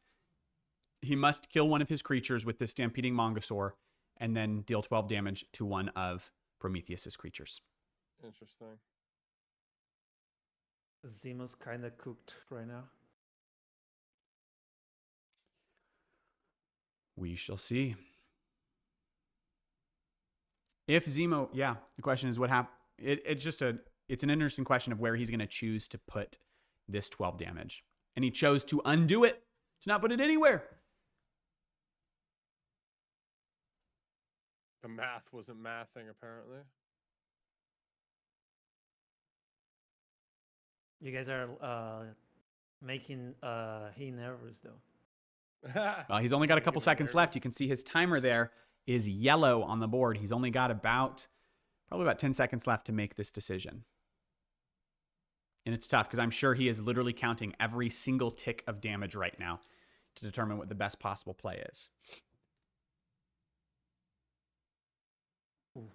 And so is dealing 14 enough? I'm sure it must have been, if that's what he chose to do, to stop this.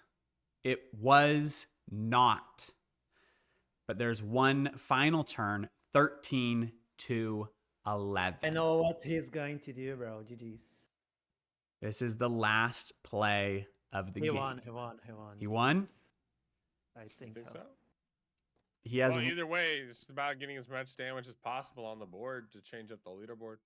This is very close. Maybe I can do something here. You've got some interesting.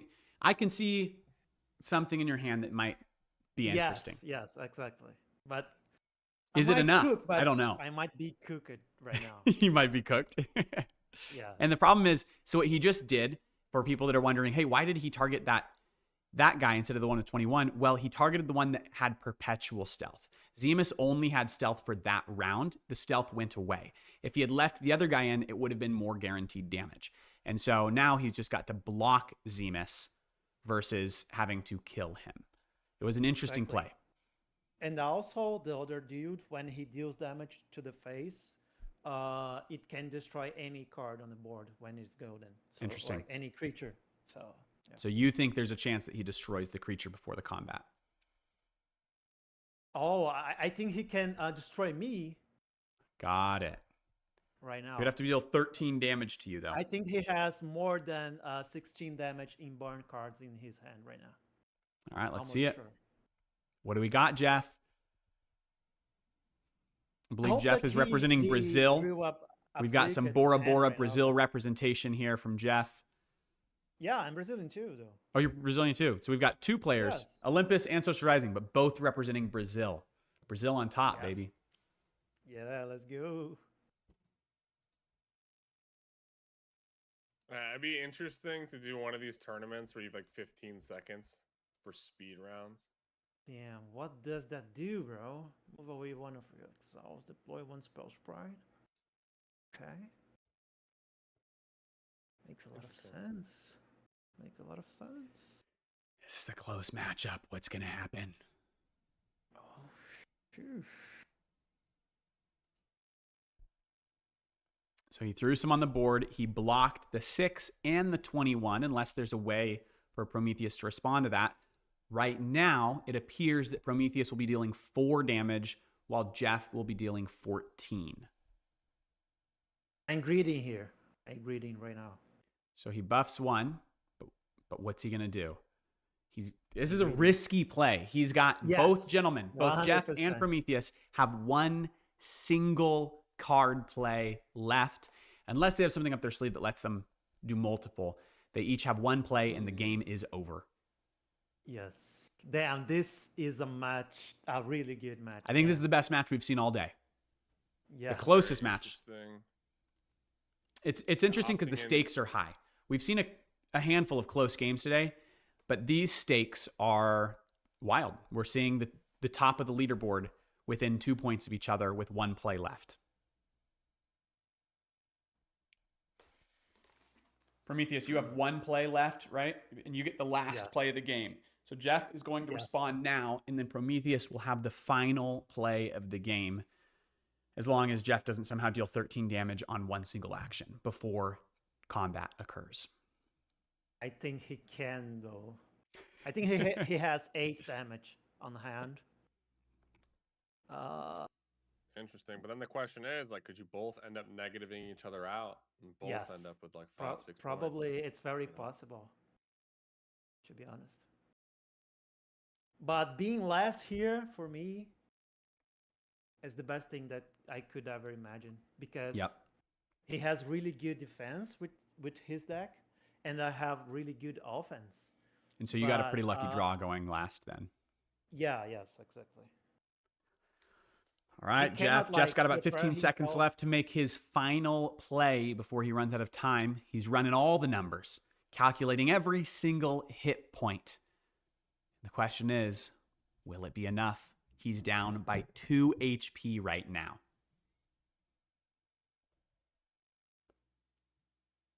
Though on the board, he is theoretically dealing more damage this round.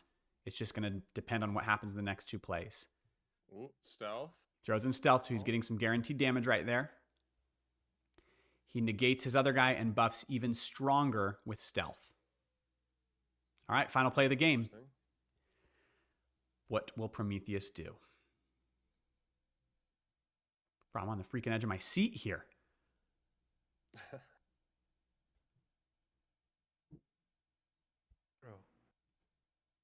Andy, has anyone ever told you that you have a luscious beard that all men should be jealous of? Not in that wording. I've never heard that. Well, I guess I should say it then. You have a luscious beard that all men should be jealous of. I appreciate You know, I ask my daughters and my wife every day. It's a goal of mine. I ask them, has anyone ever told you that you're the most beautiful girl in the world? And then they say, no one's ever said that. And then I tell them that just to hammer it in. I say the same thing to my son. Has anyone ever told you you're the most handsome kid in the world? Every day. It's important. Tell your people you love them, Andy. You're so handsome. I appreciate Prometheus, that, Jeff, man. has anyone ever told you you're the best freaking TCG players in the world? Because you're the best freaking TCG players in the world. Who's going to take this win for the SFCS finals? Doesn't mean they'll be in first at the end of it, but this match may actually determine the final leaderboard. Death Current. Deal 6 damage to an enemy creature and gain 6. Give one of your creatures +6 health. So he can remove one of these creatures from the board because all of TCG Jeff's creatures have less than 6 HP. I have a doubt here, judges. I'm joking. Do it. What are we doing? Play safe. I'll play safe. You're thinking about going risky I'm at not this doing point. It's the final play. Or 19 to 11. I don't want to risk it, bro. It looks like the game just fell in Prometheus's favor. And done. Battle phase. My Battle phase. my question was, if I kill this green dude, would my Zimas attack him? Which is a noob question. But when you are that nervous, you forget about everything, bro. Jeez. No, of course. Victory Beautiful for victory. Prometheus. Social Rising takes the battle over Olympus with TCG Jeff, but that was a very close game. Two very talented players. Let's head back to the stage and see what the final leaderboard is going to look like. Oh, Good work, I'm gentlemen. Very curious. Why? And done. Why? Phase. My question was, Why he didn't want the tournament now? That was a crazy. It all comes down. What the fuck? He lost the tournament in that play. How'd you guys like that one? Was that crazy or what? oh no. No, man, he lost that. Man. Hey, the good news, that was Brazil versus Brazil right there, though. Bora Bora. Wow. Man. All right, is there any other games in play, Caesar? I'm going through all the final scores here now that I Was that the I'm on last stream match here. that was active? I don't think so. Just double checking because I was also streaming the thing, so making sure. All right, that let's it's all see if good. any other games are active right now. It looks like Jarvis and Top Ebo are still fighting. Dub and Over. Collapse and Veraldo. So Prometheus and Jeff are done. Max and Alpha Dragon. So there is still 4 games in progress. Let's see if we can watch any of those. Dub, are you? Jeff Let me bring with Dub up to the stage. 3 points. Prometheus with 4 points. Jarvis finished his match. It was Jarvis 48 to Exit Signs 19. Oh, Top Ebo is Exit Sign. I did not know that this whole time. All right, so 48. What a game. So he takes What a 3 game. points for Jarvis and 0 for Ebo. All right, any others still finished? This has been some good play. Some good play. Andy Slaps is begging to be up here. Why does he not have rolls? Uppies. That's what I'm saying, man. There's something. Thank you is for playing alive. Null Seed. You are a legend. CS Max, your match ended because after that was the final round. So after you get to that point, regardless of where the board state's at, the match ends after four. Yep, cycle 4. full cycles. See you with 4 points. Crafty, Max. good playing, man. Crafty said, I had a lot of fun without Matthew talking in the other player's ear. JK Levy, bro. Okay, the last event that we hosted, I made a deep mistake where Crafty was playing against a first-time player. Her name was Nikki. She's awesome, a great creator, and she just wasn't sure what to do. And so I was giving her some tips while Crafty was destroying her. And the tips I gave her actually swung the match, and she won. And it resulted in Crafty getting knocked out. So he got screwed. It was not his fault. He needed an infight to come back. It was completely unfair. Let's see any others that are still live. Oh, Tony won his matchup again. No surprise there. Tony is a great TCG player, one of the best in the entire space. Dub is now a speaker. Dub, is your match still going on? Oh no, dude, we finished. I've been taking meetings and winning games at the same fucking time, dog. Amazing. Where are you at, Jordan? Oh, wait, what was your... 2x my points. Okay, your score with Over. Did you post a screenshot? Yeah, we did. Okay, cool. Guys, what's Butch holds? I sent my team. Dub was my 33 to opponent. -7 on Over. Yeah, I am. So 5 for What? Dub, 2 for Over.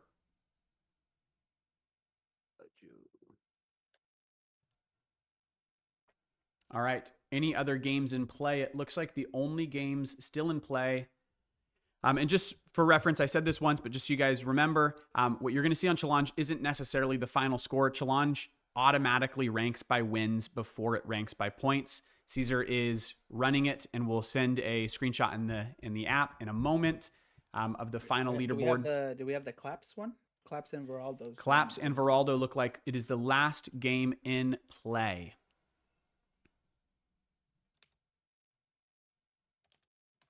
Hello, Ted. The great and powerful Ted is in the house, seeing if her crew take home the win. We've got a lot of her players from Olympus doing very well today. Tony, Invictus, can you guys give me a little bit more sort of context to you guys' game? On one screenshot, I see that the opponent resigned. On the other one, it shows that the game ended, and the board state is 31-17. I'm seeing two conflicting results there. Can you guys give me a little bit more context as to what happened, so I can put in the right score? We're getting the final points here.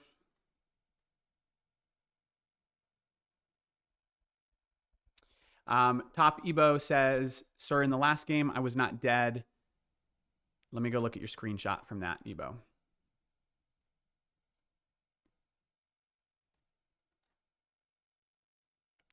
Scrolling. Rolling. Yeah, you weren't dead, so you didn't get more points from that because you get 1 point per 10 HP that you deal to your opponent. You had him at 48 out of 50. So you didn't get points from that because you need to get him down to 40. But you did stop him from getting more points. Jarvis did not get a full 5-point game against you because he only got you down to 19. And so he got a 3 point. Is that math correct? He got a 3-point game against you instead of a 5-point game. What? Guys, what is Butch holds? Guys, I think the championship will be defined on the tiebreakers.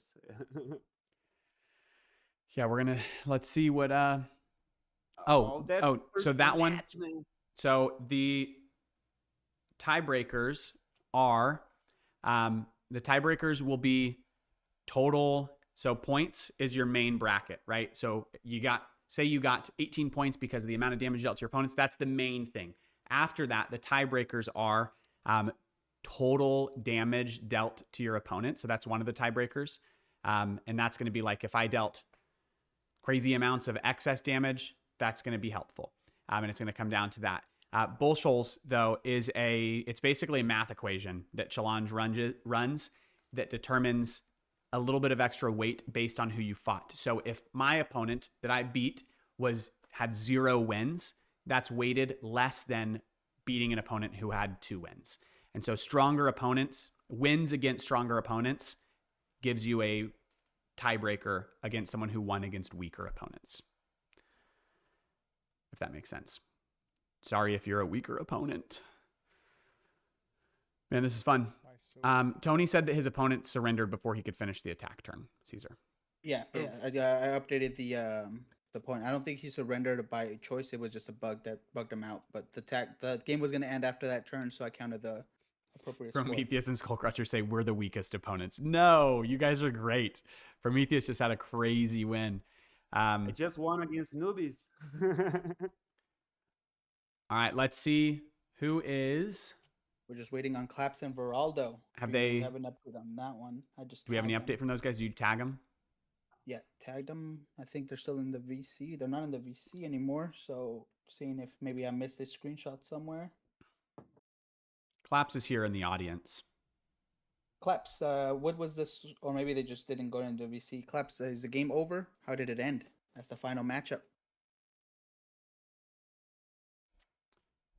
Umadix is showing me his Smexy cards that he opened.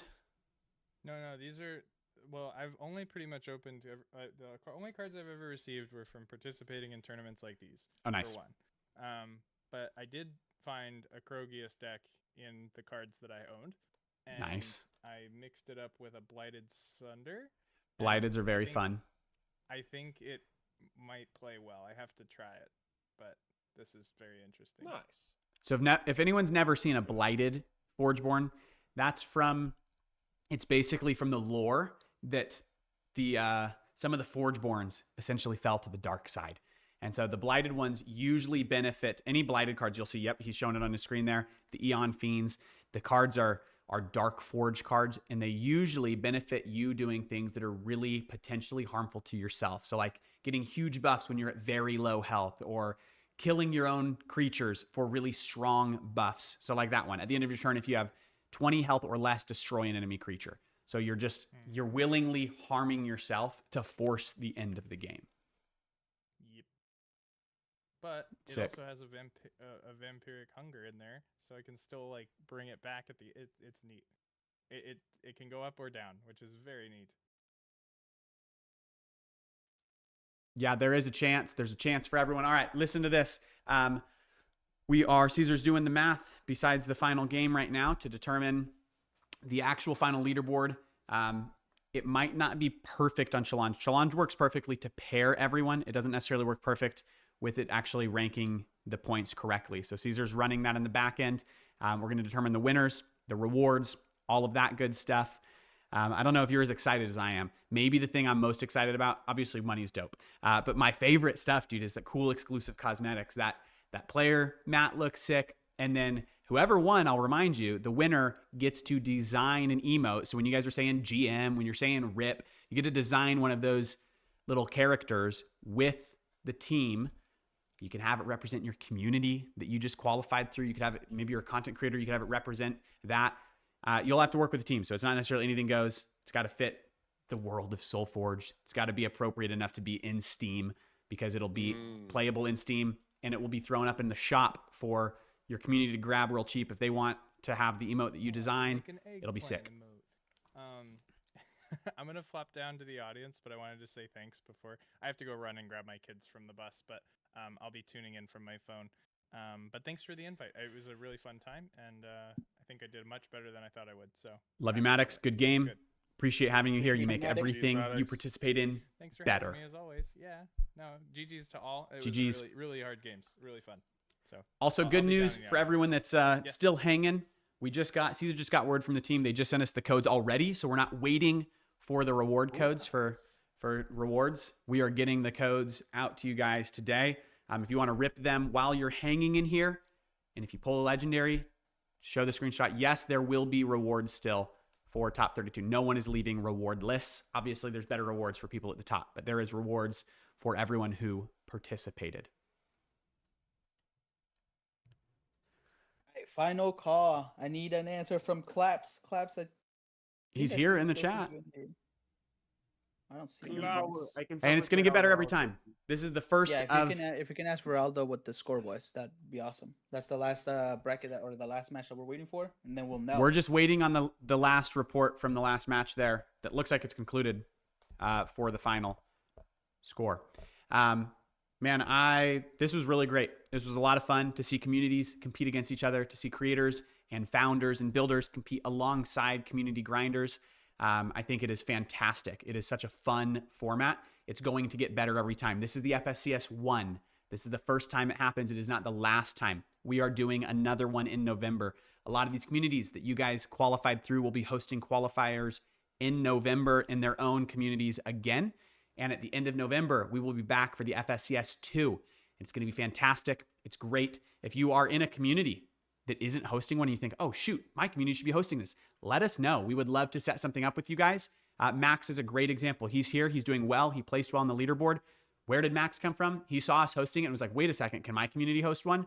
We said, yeah. He qualified last minute and he's freaking taking names now. And so we want every cool community with real players represented in the SFCS. We want you guys all here. So if your community is not here yet, let us know. Reach out to us. I see that you're asking for Portuguese in a second. We will let you know soon. Leaderboard is being made. We're very excited. Stay tuned. Do we have an update, Caesar? No response from them? Luke Bloss is also waiting for a response here. Oh, Clap says still in game. Still in game. Share screen. Let us see you. Wild. Let's see where they're at. Yeah, man, there's a lot of Brazil representation. Legacy, Fury, Aura, Tempest, all. And Olympus has a lot of Brazilian players too. But I know Olympus is kind of all over the place. There's people from tons of different countries in Olympus.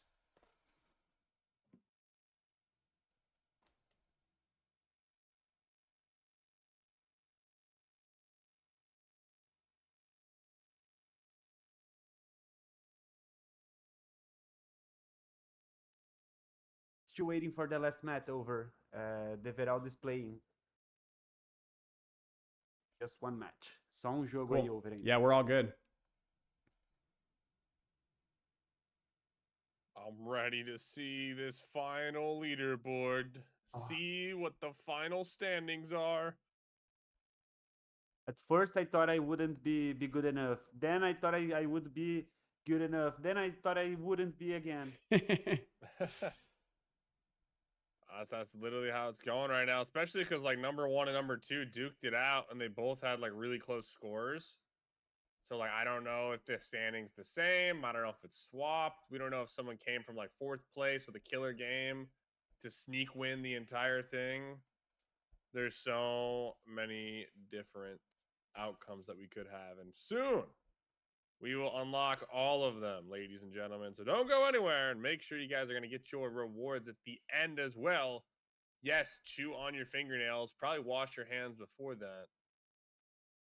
Yes, I can already tell. I mean, unless one of these, Veraldo or Clap, somehow scores like 10 or 11 points, top 3 is pretty much locked in, and it's gonna come down to tiebreakers. So we'll explain how it's all decided. But we do have unless Hey, something just say changes one in this thing last first. fight, it would be a very clear top 3 that we have. Oh, we're close. We're close. Yeah, I just want to say one thing first. Yes, go ahead.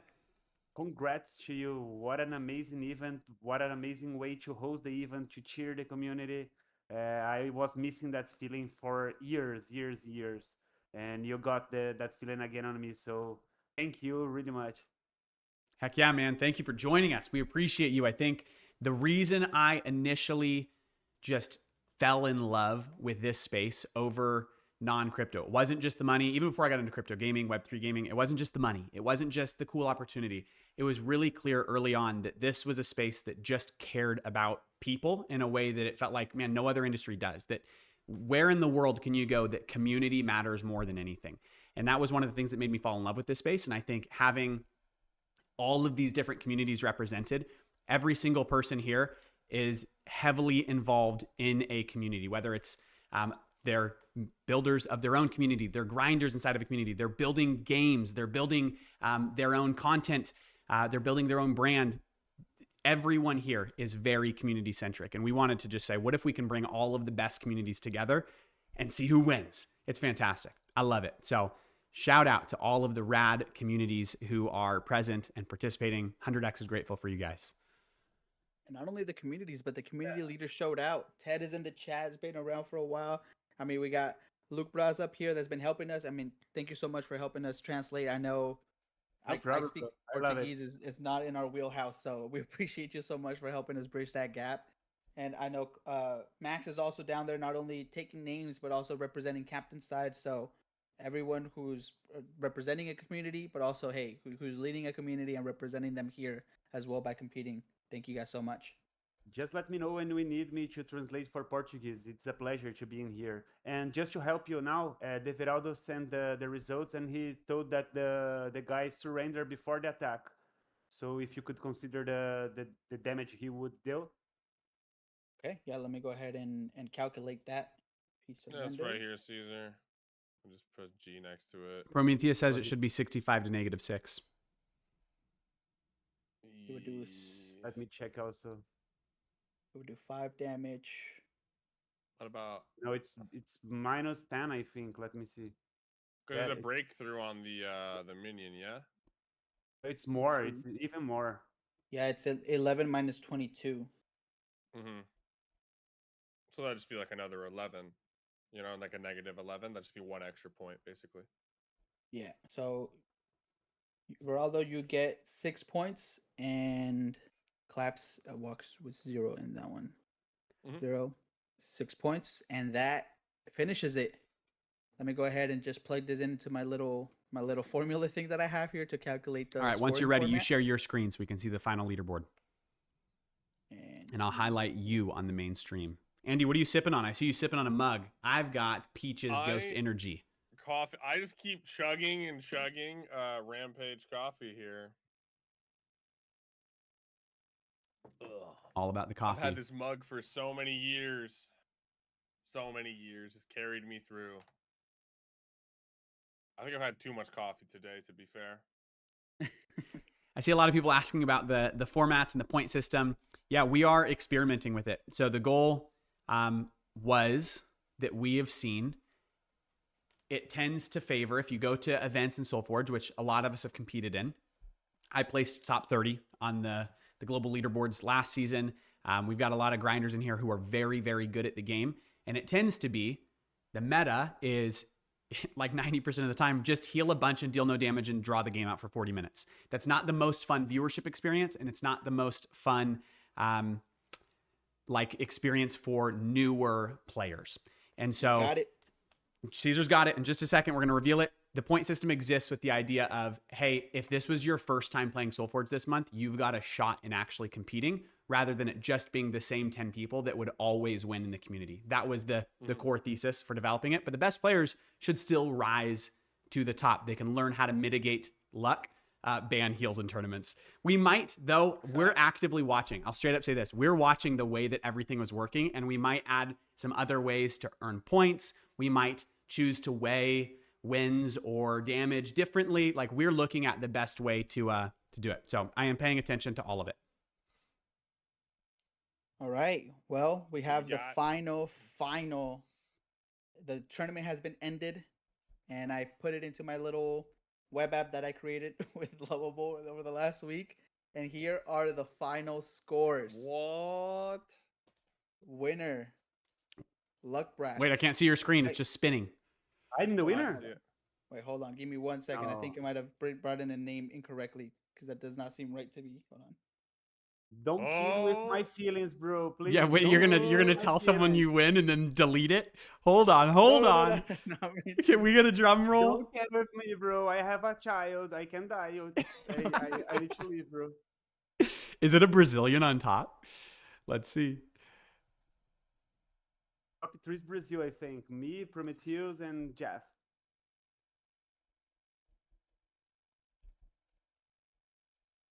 Oh boy, hold on.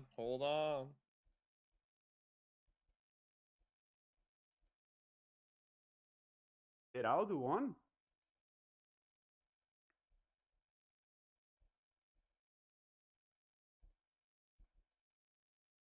Everyone's just holding their breath as Caesar crunches numbers and types. you guys can talk about something else. Dude, we're dying, Caesar.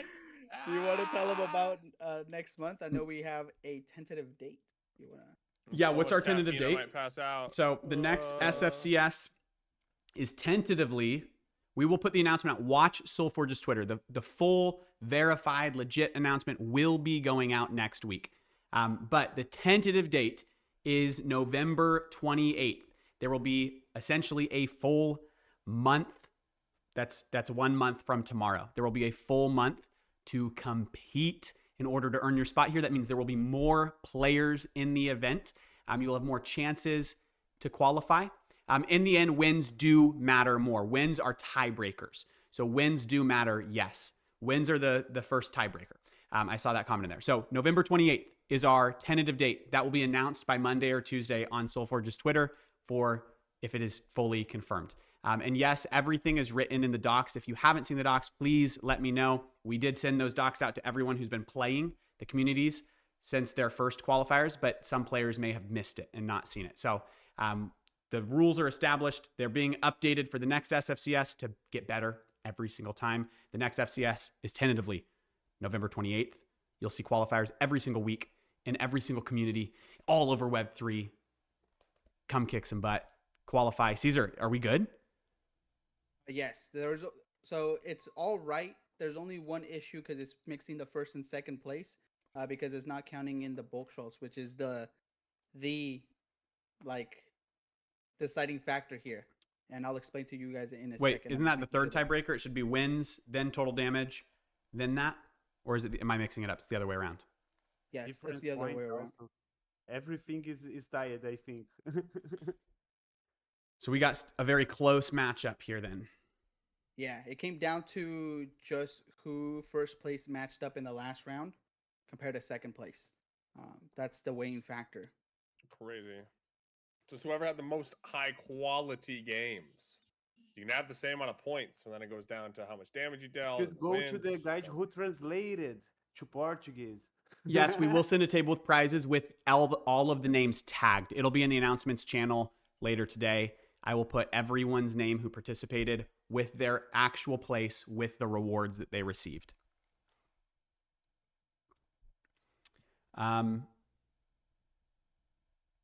Just a sec, Caesar. Sending you something.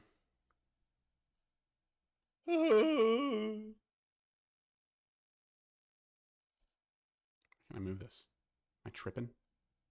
This is like the most legendary Edge session I could have ever asked for That's a finals. so crazy that you just said that. Like, this is just, we're just right on the edge of our seats, you know, just friggin' waiting. Changing the scoring system. If it doesn't work, I'm already Hold on, writing Caesar. it down in a Hold on. notepad. Let me send you this. Yep.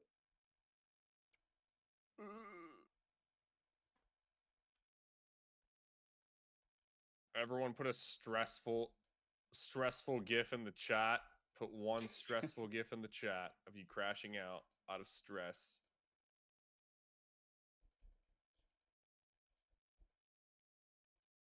It's incredible. Everyone just stress it out. It's absolutely beautiful. Yeah, Everyone's trust me, crashing out. my little algorithm was not expecting it to come down to. Did you see the my DM, third or Caesar? fourth tiebreaker?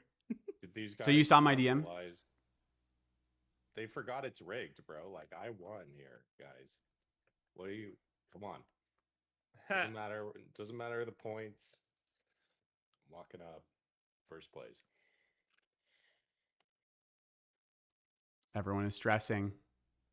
So I told them all to stress in the chat. It's amazing. I have to hop to this meeting, but freaking GG's all. GG's dub. GG's dub.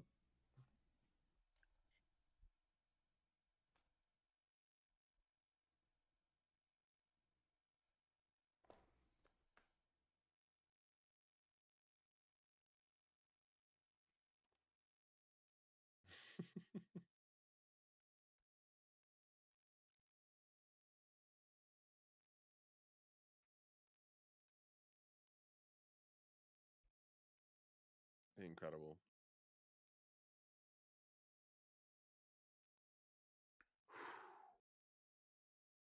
Imagine a drum roll going on this entire time. For the last We need 6 the minutes world's straight. longest drum line right now. I'm stressing.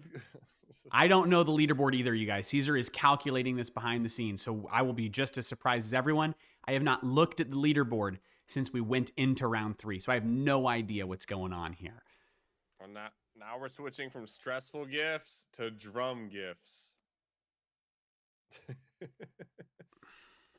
Everyone is becoming one with the drums.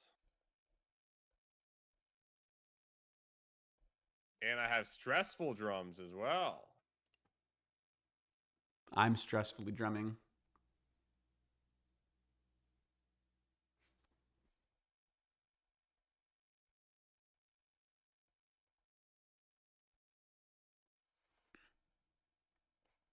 Clearly, there are some very heavy tiebreakers here that are being mashed up.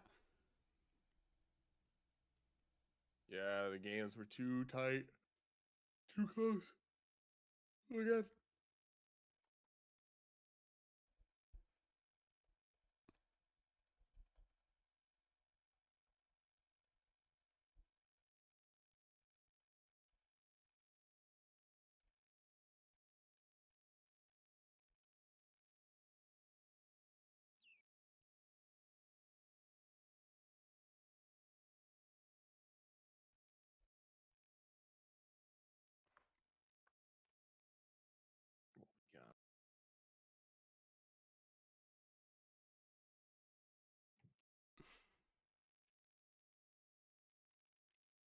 Da, da, da, da, da, da, da, da. What is the score?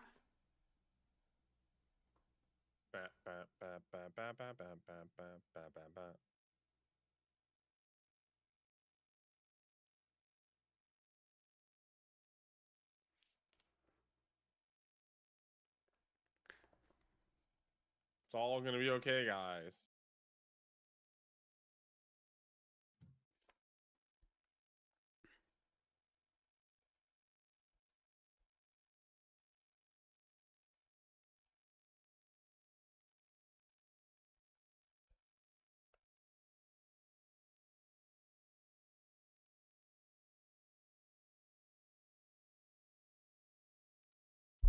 Yeah, and for those curious about the format, there always will be some form of luck factor because even if you have the exact same deck, you could pull. Yeah, you can never draw your order of Krogius. cards. It could be the bottom 5 every time. Yeah, you can never get your Krogius. So of course, like having the same deck, I guess would make it a little bit less luck, but then it also makes it way more predictable because then both players are playing the exact same thing in the exact same order, hoping that they get the right cards. Whereas if you have like, have to play and pick and match, at least it's better than like random picking in a game like Magic the Gathering, because at least in SolForge you have to like combine your deck so you have more options. Because like you could have synergies across the way with any of your deck. You could have like 2 bad ones or 2 good ones or 1 good, 1 bad, but together they're great. There's a lot of different things that you can do. Yeah, and the meta gets crazy. Like I would love to see like a giant tournament, but part of the tournament is like you open up 25 packs and you have 1 hour to make your selection or something of like what you're going to use, and just watch people like crack under pressure and second guess themselves the entire time. Because when you give people that many options, then there's an entire skill demographic of how quickly can you identify the best outcome for the decks that you got and how quickly can you put them together. So like doing the one deck here, even that's stressful. That took me like 10 minutes. And I'm like, I don't even know if I made the right decision. So could you imagine if you did like 5, 10, 15, 20 packs at once for like a world championship? It'd be terrifying. But it'd be really cool to like force players to pick them in order. You also could do like speed rounds as well that are worth like twice as many points, where players only have like 15 seconds to make a decision. And that's when mastery really comes into play, because when you run out of time, you got to be a lot faster and you lack the creativity. All right, we have it. Dude, trust me when I tell you guys. You guys stress. If you guys feel stressed, you guys stress me out. The tiebreakers came down to the final tiebreaker category, and it had switched dates because I didn't even imagine that we would ever get to the point where we go to the third tiebreaker. So that's why I switched it up. But I'll explain the results, and here they are. Oh, here we go, boys. Boys. All right. Oh my god, oh my god, oh my god. The Here it first is. place is just Prometheus. I know it flipped around in the other one, but just Prometheus walks out with first place, 3 wins, 18 points. Luckbrass also had 3 wins, 18 points, but the difference came in to who they faced in the final match. Prometheus and TCG Jeff in round 2 were first and second place, so that match was weighed a little bit heavier than the round that, or the opponent that you went against with Luckbrass. But that's all it came down to. The fact that it was a stronger matchup because it was first versus second place, and that gets weighed a lot heavier because it's a really tough matchup for both opponents. And as you saw, it went down to the very last wire. TCG Jeff, also who was first place in round number 2, had 18 points but ends up in third place because he does have a record of 2 wins, 1 loss. When I tell you guys it came down to the wire for these 3 players, it came down to the wire. If anybody would have scored one more point, it would have made this so much simpler. But look at this. All 3 competitors here, 18 points. How insane. It came down to first and second place duking it out. And in the final round, Prometheus was able to go ahead and get that final point over TCG Jeff that gave him the 18 and the win. Fourth place, we have GM, who was able to replace someone who didn't show up. Walked out with 2 wins, 1 loss, and 17 points.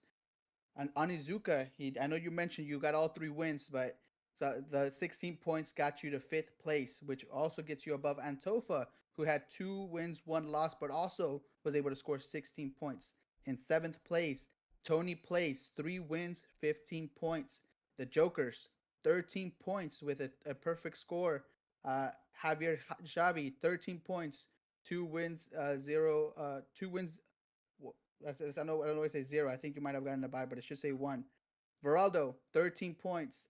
Invictus, 13 points. Sumeryas, 12 points, 12 points. And then as you guys can see here, I can continue scrolling down. But these are the scores. Some of my favorite people down there low. Wow. Jordan got 30th. So Jordan was one of the players that I pegged for first place, and he ended in 30. Yeah, Jordan had a really Polo good round beat 1 with Jordan. 6 points. It's interesting the way it shakes up because SolForge Fusion Intern at 36 is another player that a lot of people would have expected top 3. That was Crimson Caravan. Yeah. I think Jordan came in winning 6 points, but had a very tough round 2 and round 3. He kicked, but yeah, he finished round 1 in first place and then just had 2 tough rounds at the end. Good job. And yeah. Shout out to Dragoon. Thank you for playing all 3 matches, my friend. Hey, wait, go back up to top 10. I want to see in the top 10 how many players, because this was the narrative. The narrative was, could creators, community managers, founders, builders, can they compete against community grinders who actually play the games all day long? In the top 10, we have 2 players who were invited to play and did not qualify by placing in the very top of their community events. Those players were Tony Plays on the team at Paragon in 7th place and Prometheus in 1st place from Socials Rising, got an invite as the community manager at Socials Rising. So I don't want to hear that people who build things or run things aren't as good as people who play them, though it was 8 people in the top 10 that were the community players. But only two were players who were invited, but they did very well. First place was an invited player. GG's, you guys. All right, we will tag, be keeping an eye on the announcement channel here in 100X. I'm going to put everyone's name with their rewards in there. Prometheus, I'm very curious if we're going to see some kind of Socials Rising emote, since that's where you're coming from, being created in the game. I want to see what it's going to be. Sounds fantastic. We will tag you guys. I'm going to tag all of you. Hopefully I don't get banned in my own Discord for too many tags, with your place and your prizes. Make sure that you, what's the easiest way, Caesar? In their tickets that are still open? If you guys, I didn't close any tickets. So in the ticket that you're there, once you know exactly what your pricing is, I'll just verify it once you tell me, and we'll get you that there. And remember, if any of the decks that you pull from here, record it. Screen record you ripping them open. Yep. Can I do a giveaway in Legacy with 1 or 2 of the decks that I won? Heck yeah. Of course. With my community. Yeah, man. Absolutely. Okay. So I will be doing it in the next qualifier. If you want to join us in the next qualifier, we will have a giveaway, guys.